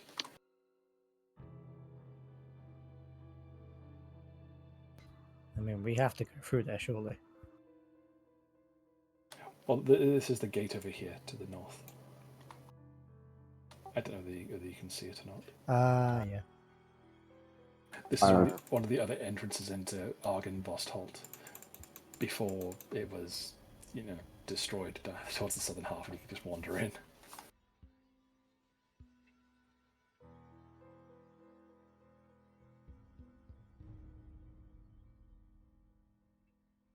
This door again can just be opened and opens with a click. And you see tattered brown drapes covering windows of this circular room, and a heavy curtain hangs to the south there, and strewn about the floor is just wreckage of dozens of beds and pieces of furniture. And once you wander past the curtain, there is what looks like a kitchen here to the south. It's been plundered of all its utensils, but various rusted bits of cooking equipment left lying around, like an open iron pot and some pans and things.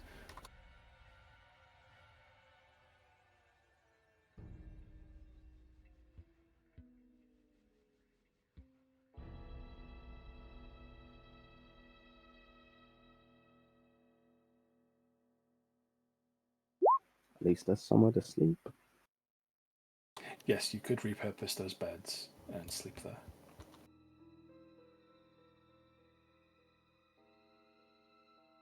Not the worst idea, to be honest. Pretty defensible as well, in case we get attacked during that. I wouldn't be opposed to a rest on these tattered sheets. They're sort of broken they're broken beds. There's the sort of like headboards are missing and some are broken slats, but you could repurpose them as more comfortable than sleeping on the ground. It's not too exposed to the elements. They're not rotting or anything. They're not wet. They are dry and more comfortable than rock.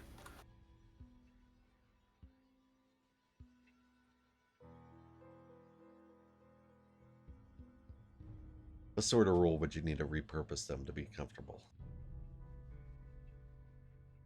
A wisdom check. Just straight wisdom. What? Well, it's learning how to put things in the most comfortable. It's sort of survival based, basically, is the way I'm interpreting that. Mm-hmm. If you're proficient in survival, roll survival. If not, straight wisdom. Somebody roll wisdom.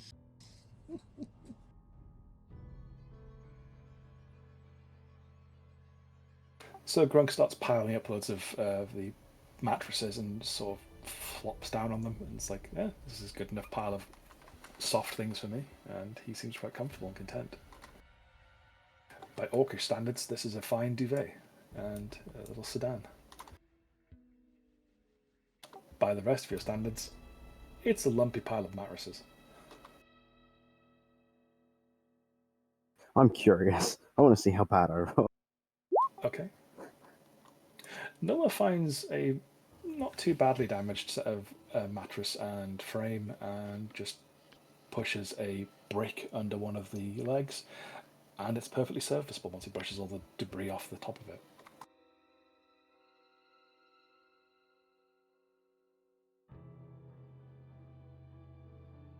Well, if we are to stop here, I claim this bed is mine.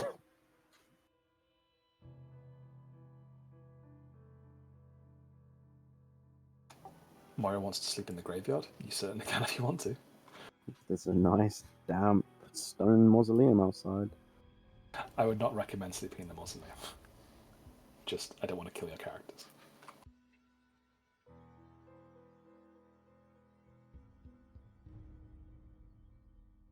You know, we never did look in there for treasure.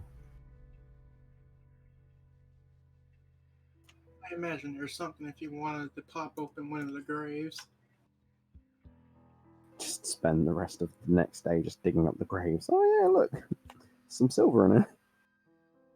I found a shoe! Hooray! I'm rich! Oh, a finger bone. I'll have that one. Gwen's got a finger bone. You do.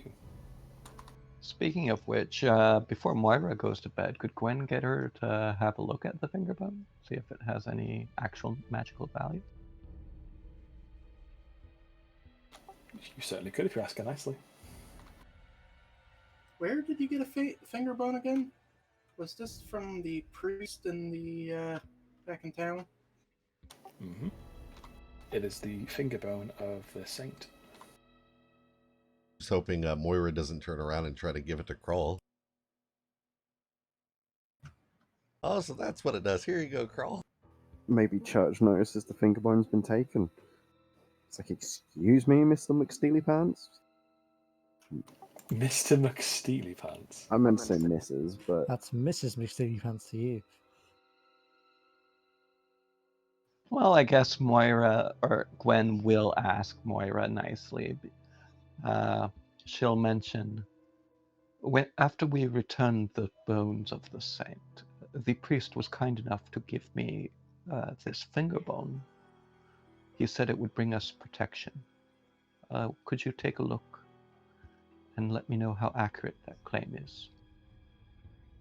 Don't you have any faith in the priest?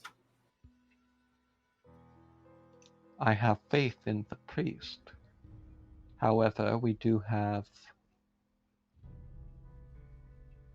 individuals amongst us who carry demons within them for several days.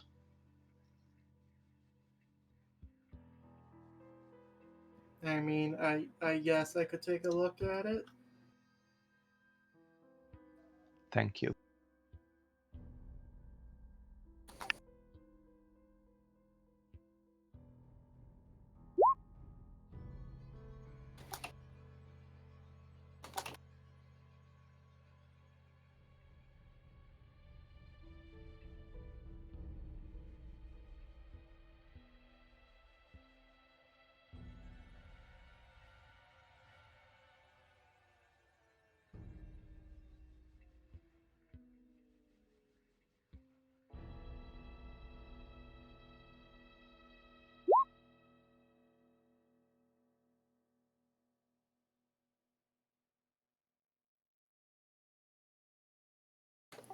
That should say his reaction you may once per day. Sorry.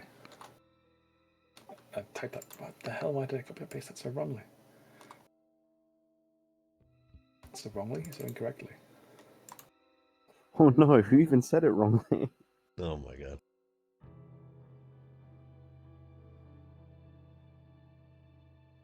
There's two different bits of text depending on what you do with and how you get it. That's interesting. But yeah, there's two different. Neat. I suppose you could have stolen it. Yes, if you pursue a more chaotic evil or evil approach, it does different things. When you've went through saving the town and stopping the vampires from doing these terrible things, it does that. Say Andros further.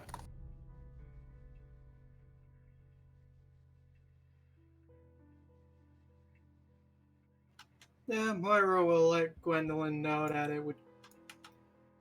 if she were to believe it, it would give her a second wind during a fight. Or it allows her to absorb some measure of injury and make it strengthen her instead. Thank you. See, not everything I give you is junk. Well, everything you guys earn. I don't just give it to you. You gotta earn that shizzle. Can't believe I said shizzle on the internet. What's wrong with me? So, you are taking an 8-hour rest here, recuperating, gathering your wits and your spirits.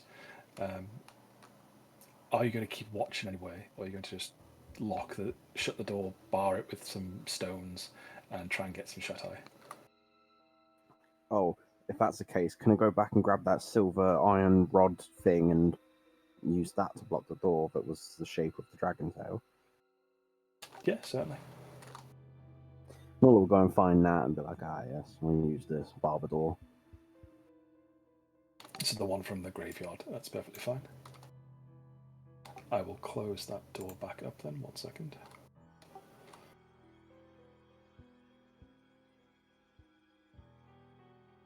And we will call the session here for today, and we'll start back up with you guys sleeping through the morning, or the rest of the night to the morning. Yeah, sleeping. That's what we're doing. All of us. Oh my god, look up. I'm sorry, my cat attacked my microphone. Oh, poor little bugger. I thought you said you counterattacked it. He parried it. Parry this, casual. Meow.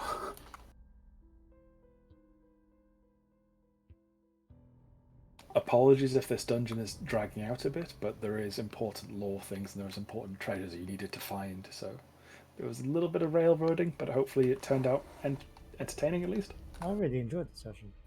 I just want to shout out House's big brains. Shucks. He mentioned the bottles of thing, and yeah, the real MVP.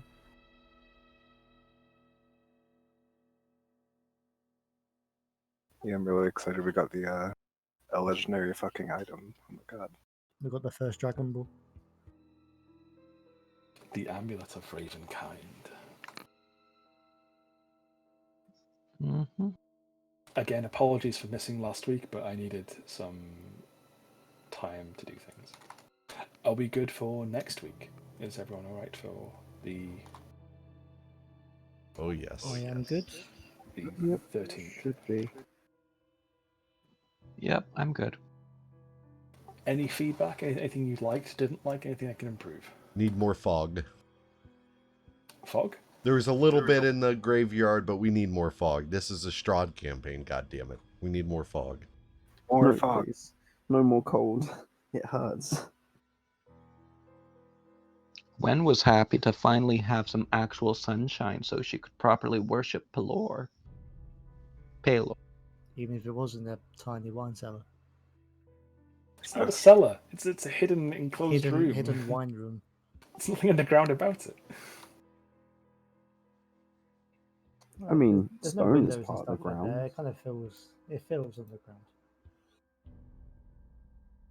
I guess with all the space above us in the other map, it is a bit undergroundy. Well, in that case, thank you all for coming. Remember to like, favorite, and subscribe, and join the Discord YouTube. Don't do that.